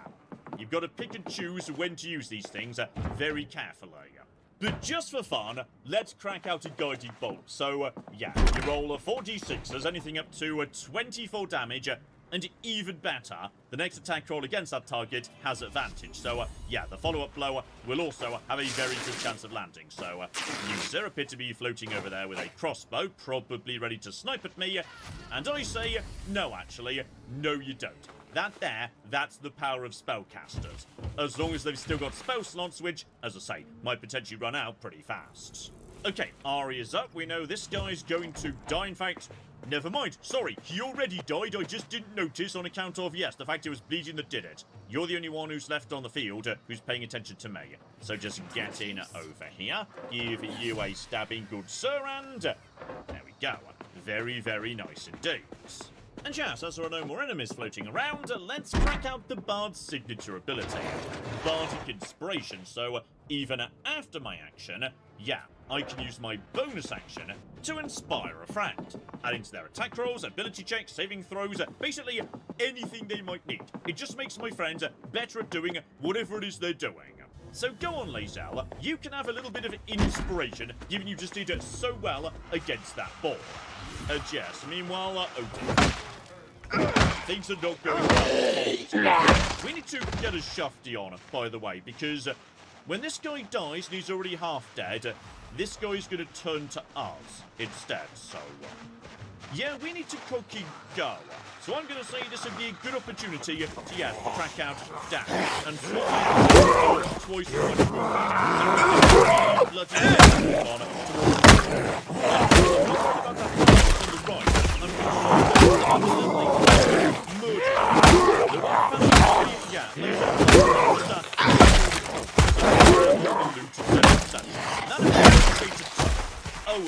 better and better, yeah. Some of the minefield courses stones on them. So, right, be sure to check the minefield in particular. Okay, team moves forward. On. One more wave before we reach the button. So, same as we've seen before. Couple of imps and a hellspawn. And he's the dangerous one. Because, yeah, it's not just got more health, it's also got a higher AC. So it's way more likely to avoid attacks. You can always scan any enemy you want to try and figure out what their strengths or weaknesses might be. So, yeah, with their low AC, even though Lae'zel's not very good with bows and whatnot, yeah, she's still got a good chance hitting these guys just because their AC is so flipping poor. So there we go. Bad damage roll, unfortunately, but at least we're slowly chipping them down. Speaking of which, right. Shadowheart runs forward, tosses in a fireball, melts that first one. So right, now we're just down to 2, and then there'll be nothing between me and the button. And given the Hellspawn is, yes, maybe a tiny bit more of a risk than the others, let's try breaking out Vicious Mockery, one of my bard's abilities. So, yeah, it's only got a 65% chance of hitting, and it's not going to do that much damage, though, never mind, that's not really the point. The point is, it's going to make that guy roll disadvantage on his next attack roll. The opposite of advantage that we saw earlier. He has to roll 2 dice when he's attacking, and always pick the lowest. So, he's very unlikely to be able to hit us. And that's great, but that's not even the real star of the show, because when you cast this spell... You're a vile blister. I shall prick thee. You genuinely just yell an insult at them. So on that occasion, we didn't actually hit him. But I kind of don't care, because Vicious Mockery is just hilarious anyway. So if we're lucky, you'll just come forward, attack Brian, that's fine. Brian has all the health in the world, so that is not an issue. Yeah, Brian's doing a great job tanking, and Squid Friend is so almost dead. We need to get out of here, like, now. So, okay. You could go and attack that guy. This guy would attack you because you're trying to walk past him when he's a melee enemy. Honestly, I think that's fine. I'd rather get this guy down, which Brian's got a good chance of doing. So there's one attack. That is fine. Keep on keeping on as you go down. So right, that's one enemy dead, though. Gosh darn it, Brian can't quite make it to the console turn. So yeah, just move fire on this occasion, and we just want to be, yeah, getting this done quick. And ideally being as far away as possible from this guy when this fight over here ends. So yeah, if we're lucky, Shadowheart could just run in and finish off the Hellbore right now. Okay, that might have been an overkill with a critical hit, meaning I'm pretty sure she just rolled a 20 on one of her attack rolls there. Beautiful. Meaning the path is now open for us to just, yes, sprint forward, loot the final few corpses. Beautiful. Especially given, oh, misses one attack and... never mind, the squid is dead, and yep, that guy's now coming to us. It's time to get this done. Brian, get us out of here. This creature can't activate the transponder. Right, never mind, Brian can't activate the transponder. Right, in which case, Arya, you do the honors. The Helm's alien transponder. You made it in time.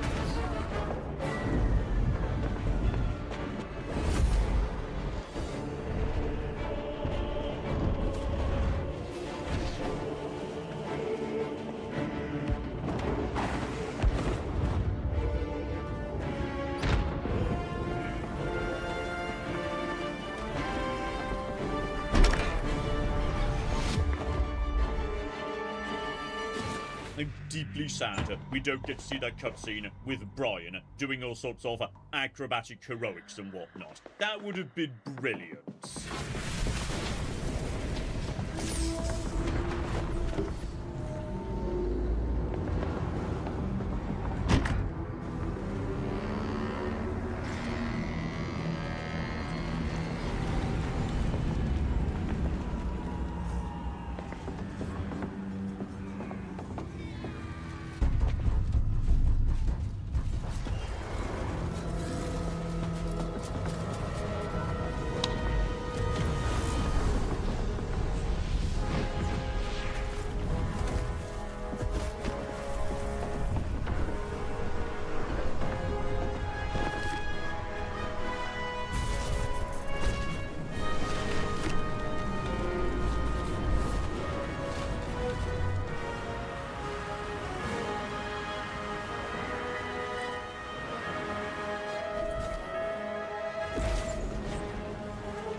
So, okay.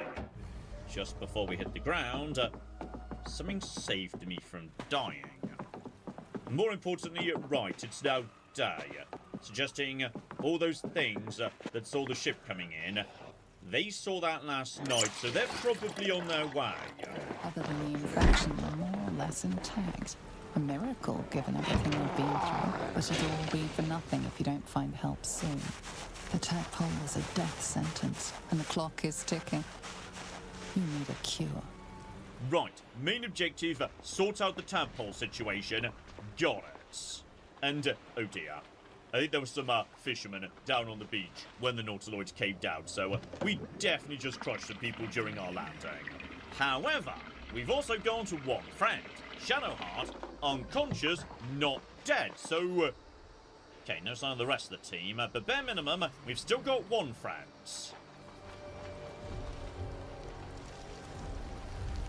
And better, she's holding her tragic backstory dodecahedron, so... if I was just to, like, take that now, then presumably she won't be able to come up to me in 20 hours' time and say, "Oh my goodness, Arya, my little sister, who's been missing her for a decade, has suddenly sent me this letter. So me and the tragic backstory dodecahedron have got to go to Windhelm immediately in order to..." No. If we just steal it right now, she can't do any of that, because she won't have a tragic backstory dodecahedron anymore. So, just grab it, nice and quick. She's unconscious. Oh dear. I think she just woke up at a very inconvenient moment. What are you doing?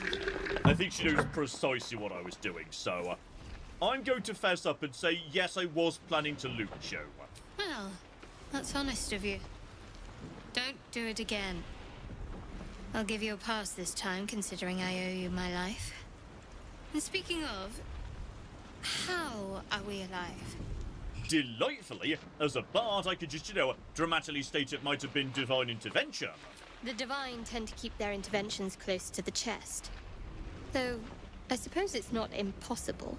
So, okay, what happened to, Lae'zel? Because she was a badass. We could do with getting her back too. You might want to reconsider calling her a friend. Looks like she ran off without us. I guess it's not impossible, but yeah, Shadowheart's had issues with Lae'zel right from the start, so, okay, we'll dig into that later. What do we do now, precisely? First things first, we need supplies, shelter, and most of all, a healer. We might have escaped, but we still have these little monsters in our heads. And okay, that's fair. A good start for sorting out the tadpole problem would be doctors. Some of them might have seen something like that before. One thing, just before we go. I wanted to thank you again for freeing me. It would have been all too easy for you to run right past my pod, but you didn't. I'll remember that. Lead the way. Alright, so despite the whole me attempting to loot her thing, she's apparently, yes, perfectly chill travelling with me for now, and, much more importantly, I think recruiting Shadowheart just got me some XP, because all of a sudden, the level up button is flashing, and, okay. Now's the moment I get to reveal my genius. Down by the river, one assumes, given that song plays in the background while you're doing it, and yes, at this point, I could become a level 2 bard and pick up a whole bunch of new bard stuff. But that's not the only option. If instead I go for the Add Class button, then I can stay as a level 1 bard and maintain all the abilities I've had so far, and instead become a level 1 in something else as well. And yes, do bear in mind, as a bard, I'm basically a charisma spellcaster. And there are several charisma spellcasters in this game, meaning it's relatively easy for me to be both a bard and one of those. And the one I'm thinking of in particular is a sorcerer. And the reason for that is, you may recall I was very excited while building this character that I would have advantage on every single intimidation and performance check on account of being a Zariel Tiefling. But what if I could have advantage on every single skill check in the bloody game? Because that's precisely what I can do if I become a wild magic sorcerer. Because you see, wild magic sorcerers, basically chaos mages, get access to the tides of chaos, meaning they can point out any skill check and say, you know what, I'd like advantage, please, just to make it a bit safer. You can't do it for every check, because when you do it, you've got to have a little rest. That is just a soul. Who's going to be doing a huge amount of bloody skill checks. And on top of that, yes, this feeds into the other wonderful feature that wild mages get access to, which is wild magic in general. What this means is, every time I cast a spell, there is a chance that something will happen. It might be good, it might be bad. I simply don't know. There'll just be chaos breaking out at random constantly. Okay, I'm no longer just a bard.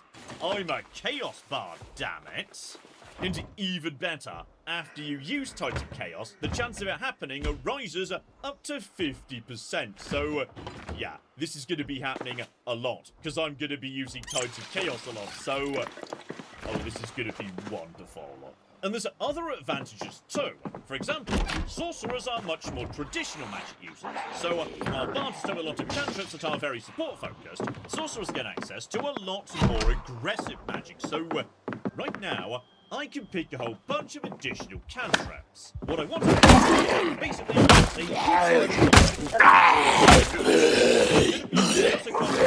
one of the spells is explode corpses to damage nearby people. I don't care if that's good or not. Yes, take a good, sensible spread of spells. So, Firebolt, say. Good solid damage, nice range attack, and as it's fire, I can use it to, like, you know, explode things, etc, etc. Then we've got Ray of Frost. Not quite as strong, but it slows targets down. So for melee enemies trying to rush me, this could be very useful indeed. And finally, Shocking Grasp. So yeah, lightning damage on this occasion, and delightfully has advantage on anyone who's wearing armor that conducts electricity. So, you know, a very reliable spell, I assume. So yeah, that there is a good spread, and it means my cantrips can do a lot more reliable damage. Spells also get to those, and I'm gonna be honest, I'm like, you know, a big thing about how it's very important I pick very carefully, mixing high damage with utility. Then I noticed that one of the spells is in enhanced length, that just makes my jumping distance be 3 times what it would be otherwise. And obviously I'm taking that, I don't care what the rest of these spells do, I'm having the acrobatic spell, damn it. Beyond that, yeah, I probably just want some high damage, so Burning Hands is pretty good, up to 18, and Magic Missile only goes up to 15, but it's also 100% accurate, that's pretty nice. But I think I'll go for Chromatic Orb, that seems to be like the highest damage spell floating around the spell list right now, so up to 24 damage, which is pretty good. And on top of that, yeah, this spell, by the looks of it, can actually be changed in terms of its damage type. So, that sort of versatility sounds good to me. Let's go for that. Oh, and Shadowheart's leveling up too, though her level up is much less interesting. She just gets, like, you know, a bit of health, additional spell slots so she can do a bit more spell casting, and Divinity, which is like the cleric's unique currency they use to cast mega spells, like Turn Undead. So, you know, if there's skeletons around, she might be useful against that sort of thing. So, we'll dig into her abilities later. Let's get back down onto the beach here. Because, crucially, yeah, this is as far as I can jump, which is, you know, fine, I suppose. But we just do this spell nice and quick, and then all of a sudden, no one will ever that this was a bad decision. This is the greatest decision I've ever fucking made. Still, I would say, having embraced my destiny as Arya the Chaos Bard, how about we call it a punt there? But don't you worry, because obviously this is our brand new series, and as a result, our adventure has only just begun. So, join me next episode as we explore the crash site, see if we can find the rest of our missing friends, and just in general, properly kick off our brand new adventure. So, hopefully, you are looking forward to that. But in the meantime, I've been John, this has been many a True Nerds, and this has been the wonderful Baldur's Gate 3. Thank you very much, and goodbye. So, okay, I've been outwitted by a butterfly and beaten up by a fish. Stop right there, criminal scum! I didn't steal anything! I'm sorry, I touched the shoes while I was shoe shopping! Okay, I feel like I may have just, walked into something. What about this person? Can we talk to this person? Good afternoon, ladies and gentlemen. I'm John. This is Many a True Nerd, and welcome back to Baldur's Gate 3. Well, last time, we kicked off our adventure with Arya the Chaos Bard, con artist, and a master acrobat, and... no, seriously, I'm so bloody happy that I decided to take the Inner Hand Sleep ability. That thing's bloody brilliant. And today, right, I couldn't but notice that, yes, during the crash landing of the Nautiloid, we became separated from some of our team. So, step one today, get the gang back together. We've got to track down Lae'zel, and much more importantly, dear sweet beloved Brian the Brave. Still, let's focus on the positives here, because it would rather appear that, yes, while crashing, the Nautiloid crushed a very large number of fishermen, meaning this beach is covered in corpses. And that's great, because when you think about it, a corpse is basically someone you can loot that you don't need to bother killing, because it's been pre-killed for you. It's like fast food for adventurers. Like right there, 5 gold available for free, though... gonna be a tiny bit concerned that, yes, there's a dead insect devourer here. It's got 27 hit points, or rather it did. That's the number of hit points Brian had, so... I really hope Brian's okay, by the way. I'm gonna be really sad if Brian's dead. Also, seriously, I just need to get into the habit of holding down left alt, like, all the time, because, apparently... there's a pouch over here. I would never have seen that in a million years. And a backpack too. Not a chance I would have noticed that. That right there is a potion I 100% would have just walked past. Oh, but this is just meant to be. Inside the backpack, there's a wizard hat with a tiny embroidered rabbit inside the lining. The rabbit's name is Snowball, and once he was lost, never to be found. So, I've literally got a wizard hat out of, like, the second container I checked in the game. This is marvellous. Oh, look at that. That is beautiful. Admittedly, yes, we have had to, like, cut some holes in it to let my horns through. It's even got a dumb dangly bit on the back. Oh, this is marvellously good news. And right, it's not just the money, there's also food floating around, which is, yes, camp supplies. So, okay, we'll get on to, yes, camping and food and whatnot in a second, though. Let's just take all of that. That's going to be rather useful, together with John, they're fishermen. Obviously, there's going to be fish around, yes. Not just fish, though. There's also, yeah, a perfumed letter on the Dear son, I love you. There, I said it. You meet me tomorrow, I'll say it again. Keep on saying it to her. Let's do it. Let's this gate. And it's risky, but so safe. They've been hard, but they're always there. Overlooking the old bridge. Bring what you can, or make it do without the rest. Don't be late. Love, Anne. If we see an old bridge with a hill nearby, maybe see if we can find someone called out, because she might like to know, and unfortunately, size not far enough. Though, yeah. There is also an ancient sigil circle, so... oh, that's the fast travel system, isn't it? So yes, now I can just go into the map and come back here anytime I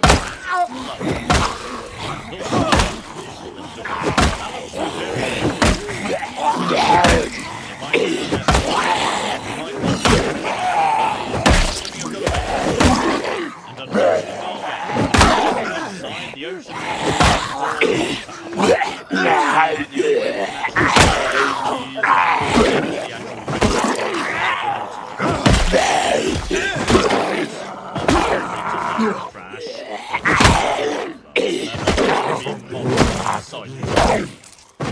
You've been a bit wounded, haven't you? You didn't make it out of the crash without a scratch. In fact, yeah, specifically they've got the feature weakened. So, okay.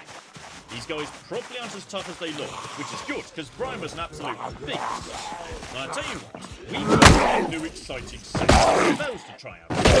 These are Lindsay side. Choose this under the testing grounds. So step one, let's get the team crouching, because, yeah, we might be able to sneak up these guys. Oh, yeah. Where they're looking is the red. So if I just get behind them and to the left there, I should be able to sneak up right behind you, buddy. So, here we go. And once we get nice and close by, I'm going to go into turn-based mode. Because, yeah, in this game, it's not just a case of fights and turn-based, everything else in real time. You could go into turn-based at any time you want to, which could be useful because, yeah, that means time is now frozen until I click End Turn. And better and better, because I'm hidden, that means I get to roll with advantage. So, 99% chance to hit. Yeah, you know what? I'll take that. Just to go in, stab you, beautiful. Though, okay, there was another one at the back I wasn't entirely expecting, as it turns out. So, okay, let's take these ones out nice and quick. Now, Shadowheart, you have the ridiculously powerful Inflict Wounds spell. Between 3 and 30 damage. That is nonsense. But, it's because it's a melee. That's why it's so strong. Right, so you just walk it over here and hit this guy with that. Because, yeah, that should mean there's a really good chance he just goes down instantly. So, here you go. 70 damage. He gets turned into, like, I don't know. I think possibly you just petrified him or something. And then, yeah, just start making your way towards the high ground. Getting up high would be a good way of getting ourselves some more advantages. As for Arya, she officially used her action as starting the fight, so, right. She's now only got a bonus action. Luckily, my sword gives me a bonus action in the form of Flourish. Not much damage, but yeah, every little helps, and it can also potentially throw my opponent off balance so they're weaker going forward. So, just getting over there. So, right. Only 1 damage, but we did get the bonus effect. So going forward, all attacks against this guy have got advantage. Good. The problem is, now these guys get to actually start doing something. So, right, you're just rushing in, because you're a long way away right now. And you, sir, are attacking Arya. Well, that's bloody rude. It turns out, yes, much like Brian, they hit pretty bloody hard, actually. Still, bare minimum, this guy should be, yeah, nice and easy to take out, and now we've knocked him off balance. So, just to give him a nice whack with your beautiful mace, lovely. And then you can use your bonus action to, yes, give yourself a little bit of a buff, given that other guy's also coming in too. So, right, armor class up by 2, that will make you even harder to hit. There we go, beautiful. So, right, you can just run forward when this guy's dead to deal with this loser. So, like I was saying, let's crack out the new toys here. So, yeah, Chromatic Orb does a bunch of damage, and I can choose what element it is, and that determines, yes, what, like, surface it leaves behind, like poison, ice, etc., etc. Thunder doesn't leave a surface, but does the most damage, so, you know what? I reckon that's the option right there. And officially, I'm too nearby to the time. Yeah, I'm rolling with disadvantage. So just get it over there, and down you go. So, right, he's dead. There's only this one left on the field. So as a result of that, I'd say probably best we start making a run towards the high ground here. Because, yeah, once again, that's going to be very bloody useful. Now, as I've got a bonus action spare, use that to further buff Shadowheart, just to make sure she's okay, going hand-to-hand with that thing. Plus, I just enjoy standing back and using music to help my friends. That's delightful. So, there you go, Shadowheart. You're welcome. Okay, the Brain is up next. He goes for Shadowheart and, amazingly, manages to hit her, so you've just gotten lucky there, buddy. So, okay, I think I see a pretty easy path to victory here. Shadowheart, you just run forward and boop this guy with your mace. Beautiful. And then Arya, the finishing blow is up to you. So yeah, just get right up to the high ground here. Then yeah, now this guy's down to just 9 hit points. With a high ground advantage, a second Thunder Chroma Orb McGibble should do the job very nicely. And, oh buddy, I think you are in a lot of cocking trouble, though I will say, despite the fact, yeah, we just used multiple big spells and also got a sneak attack beginning the fight with an ambush, we took some fair knocks in that fight. Yeah, tactician difficulty is not messing about. Still, let's discuss what we might want to do about that, because sure, I've got potions, but yes, they're in limited supply. Really, we should be saving those for emergencies, like healing during a fight. Outside of a fight, we want to be utilizing the rest system. So, yeah, what I can do is take a short rest. I've got 2 of those in our hands right now, which basically restores 50% of my health. So, yeah, we should definitely do one of those immediately. And on top of that, you may notice, yes, certain abilities come back off cooldown from doing that too, like that flourish thing that we did down below. Spell slots, however, do not. They're much more limited. So yeah, if we want to get those back, we need to end the day by going to camp and spending supplies to, like, you know, have a nice dinner, etc, etc. But I don't think we need to worry about that just for now. And I'm going to be honest, I kind of brought the camera over here, because I was about to say, it sure is lucky there's all these fishermen here, giving us all these delicious fish. There we go. Up here.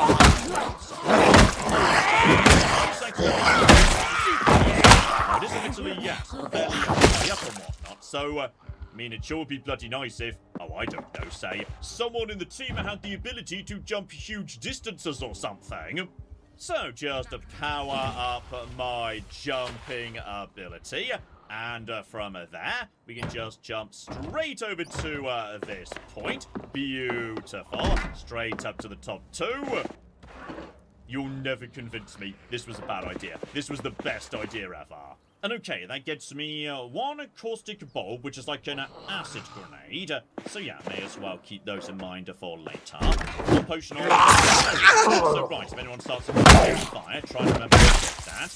And 1 ring, which is not like, you know, an enchanted ring or anything. But still, it's better than nothing. Oh, something to keep in mind, by the way. It turns out that while that spell massively boosts my jumping power, it doesn't actually do anything about fall damage. So, oh, I am 100% going to accidentally kill myself with that jumping spell, aren't I? And also, I didn't actually need the jumping spell, because it turns out Shadowheart, without it, could just hop up and down too, so.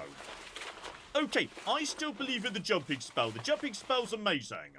Okay, I know it's not enchanted or anything, but I'm putting on that ring, so I'd rather have these equipment slots filled than not, and I was about to say, maybe it's time for me to get, like, you know, a bit better armed or armored or whatnot. And just remember, we gave all the weapons and armor to Lae'zel, who's now gone missing, and taken, like, all the weapons and armor with her, so I may have made a small tactical mistake there.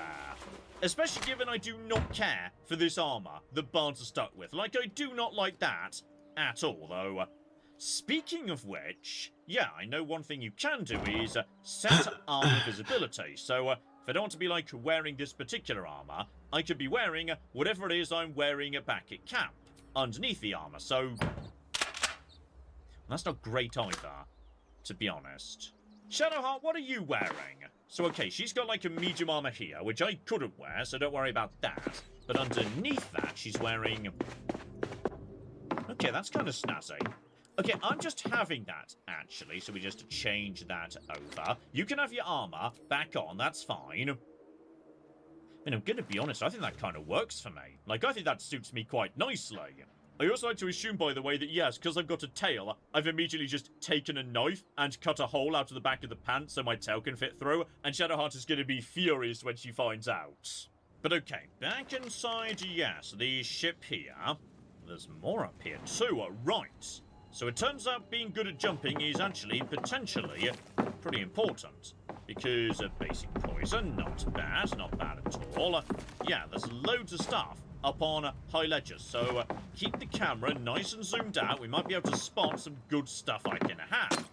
Together with a potion of speed, so, oh, gain an extra action, together with bonuses to armor class and many other things for 3 turns. Right, well that's pretty bloody good. Remember, that's there if I get into trouble. Right, keep on keeping on. Like I was saying, we need to go and find ourselves some new party members, or failing that, some more money, loot, etc, etc. And this will do as a starting point. Thieves' tools. So, open locks based on a sleight of hand check. I've got sleight of hand, dexterity +2 and sleight of hand proficiency for +4, because yeah, that comes from my background as a charlatan. So right, keep hold of them, they might be useful for me potentially. Right, keep on keeping on up the road, and hello sexy. Okay. You're not Lae'zel. We may have to do though, hang on. Before we get to you, my friend, There's something going on down here, and yes. Now I know what we're doing in this game. You jump. You look for little paths up or down, and you jump all the time to cross them. So, okay, just deal with this. Go over to here. Jump over the water, though. Okay, it turns out you don't need to jump over the water. You could have just walked, but... Deep grooves in the mud around that rock. Okay.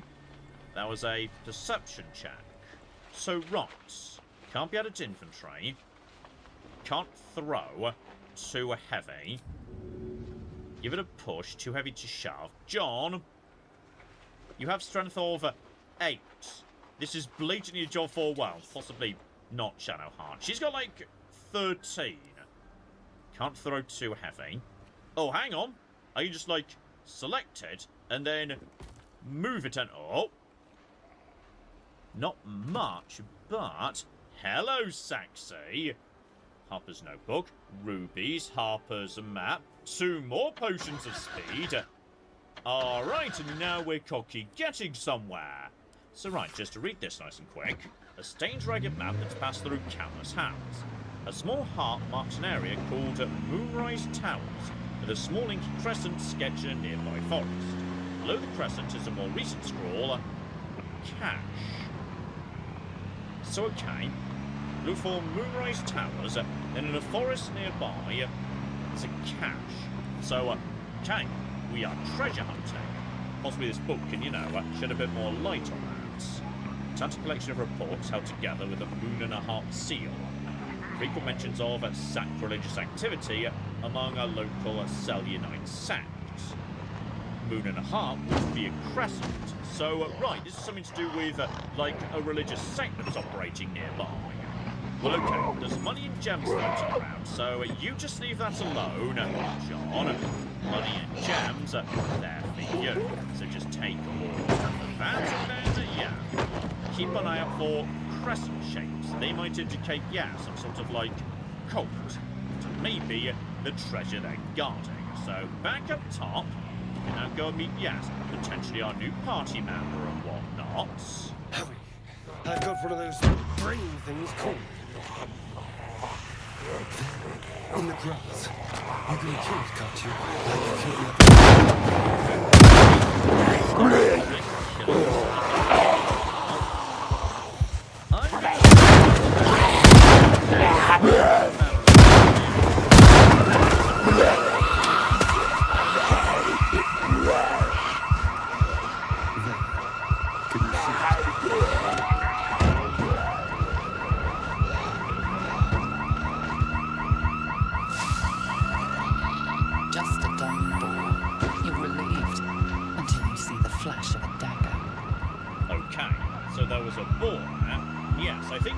I did this in early access, he got me down on the ground, so this time, mysteriously, I've been more perceptive and spotted him before he could ambush me. So, yeah, this could go in various different ways. Jeff, this is a robbery. You're off to a very bad start, my friends. I just need information. I saw you scuttling about on the ship. You're in league with them, aren't you? Those tentacle... Your mind twists. You're looking out of unfamiliar eyes, prowling dark, busy streets. You try to hold the memory, but it fades to the worm. The light, the fear. What was that? What's going on? Okay, so, brain parasites, psychic network, not fully done yet, but matter of days we turn into monsters. Possibly brains pop out of our heads, possibly we turn into tentacle monsters. I'm a bit unclear as to, yes, what precisely our brain parasite's gonna do, but neither option seems good. The worm. Of course. That explains things. Somehow. And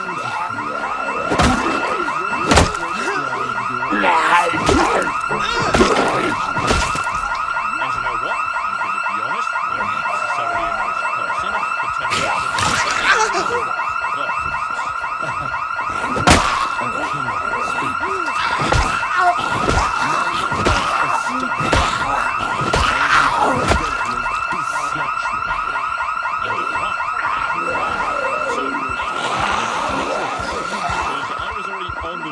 waiting at Braveland when the ship arrived in Baldur's Gate to do that big pickup of various captives. So, yeah, so we're not 100% sure. I'm just going to tell him my story. I'm a Chaos Bard, there's a good chance I'm going to accidentally explode you by mistake at some point, etc., etc. My, you've been busy. So, did you learn anything about these worms while wandering the ship? Yes, as I was saying, mind flayers. Turn us into...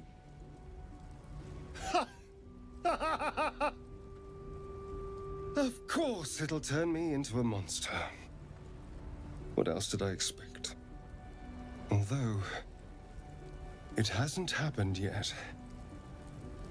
If we can find an expert, someone that can control these things, there might still be time. You know what? That is an interesting suggestion. Previously, we've been talking about getting it out, or finding a doctor, someone who could control them, given it's part of a psychic network. That's of interest too, so that is an interesting alternative. Anyway, would you like to come along, my friends? You know, I was ready to go this alone, but maybe sticking with the herd isn't such a bad idea.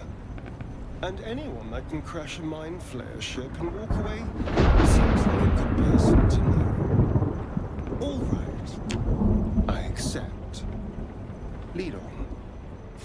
So there we go, we've got ourselves an Astarion. Beautiful. Oh, and better, that boar was not just part of the cutscene. It's still there, so hang on. I have got the ability to speak with animals, and yes, like my jumping spell, that's a ritual. So if I'm not in combat, I can cast that without having to worry about, like, you know, using up spell slots. So just activate that and... Why have I got my drum out? That's such a weird thing to do, but okay, I'm doing a drum magic apparently. There we go. Now I can speak with animals, meaning... Okay, Mr. Boar, me and you are going to have a lovely chat, because maybe you've got secrets you can impart to me. And if not, I can just turn you into bacon. Away! Away! Okay, so the boar isn't particularly happy with me. Calm down. I promise I won't hurt you. Okay, I'm not going to say promise because that's not necessarily true. I'm going to say I won't hurt you. No guarantees. You're all the same. Too many of my kind died because of your spears, but not me. Okay, now I feel bad that I did say I was planning to turn him into bacon. Okay, so this guy is a rogue, all about sneaking, and his primary stat is dexterity. He's still got, like, you know, something in intelligence and wisdom, but he's presumably not actually a spellcaster. But that's fine, because one, that helps him with skill checks, and two, there are defensive uses for intelligence and especially wisdom. Like loads of spells, if you've got decent wisdom, you can just shrug off some of their effects. And blimey, looking at the skills, yeah. He's not just got proficiency, he's got expertise, stealth, and sleight of hand. So he is very good at sneaking, lockpicking, stealing, etc., etc. And crucially right, the big thing you bring to the table is sneak attacks. So if you can attack someone without them realising it, you could potentially do up to 13 damage. That could be with a knife or a bow.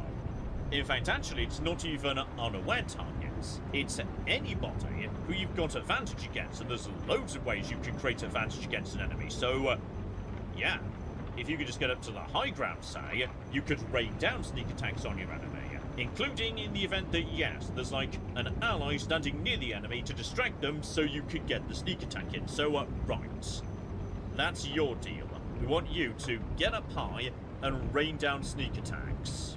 And also, crucially, I think I like you in casual gear. That's fine. Let's level you up as well, because you start at level 1, so let's get you up to level 2, same as everyone else, because that's just a huge amount more health right there. And that's got you, yeah, a whole bunch of stuff you can do with your bonus action. Which is interesting, because yeah, I found previously, there are instances where I've just got nothing to do with my bonus action. So if he could do more stuff with his bonus action, brilliant. So yeah, you can disengage from enemies, so you don't take opportunity attacks when you're moving away from them. That's good. dash on bonuses are really good, actually. Because then he can cover, like, twice the usual distance and still do an attack at the end of it. And hide from enemies if he can pass a stealth check. And I would suggest in a perfect world, he would prefer to be in, dark underground locations, where it's easier for him to hide. Beyond that, he doesn't get anything else, because, yes, spellcasters, when they level up, it could be very complicated. This guy, relatively simple. So right, that's him all ready to go. I think, that's the team ready to proceed, though actually, you know what, friend? You are like, a melee user armed with a dagger right now. Do we have a spare short sword? Oh, we 100% do. And that should just mean more damage, right? Yes, a short sword does the same thing, and just slightly better, so that just gets his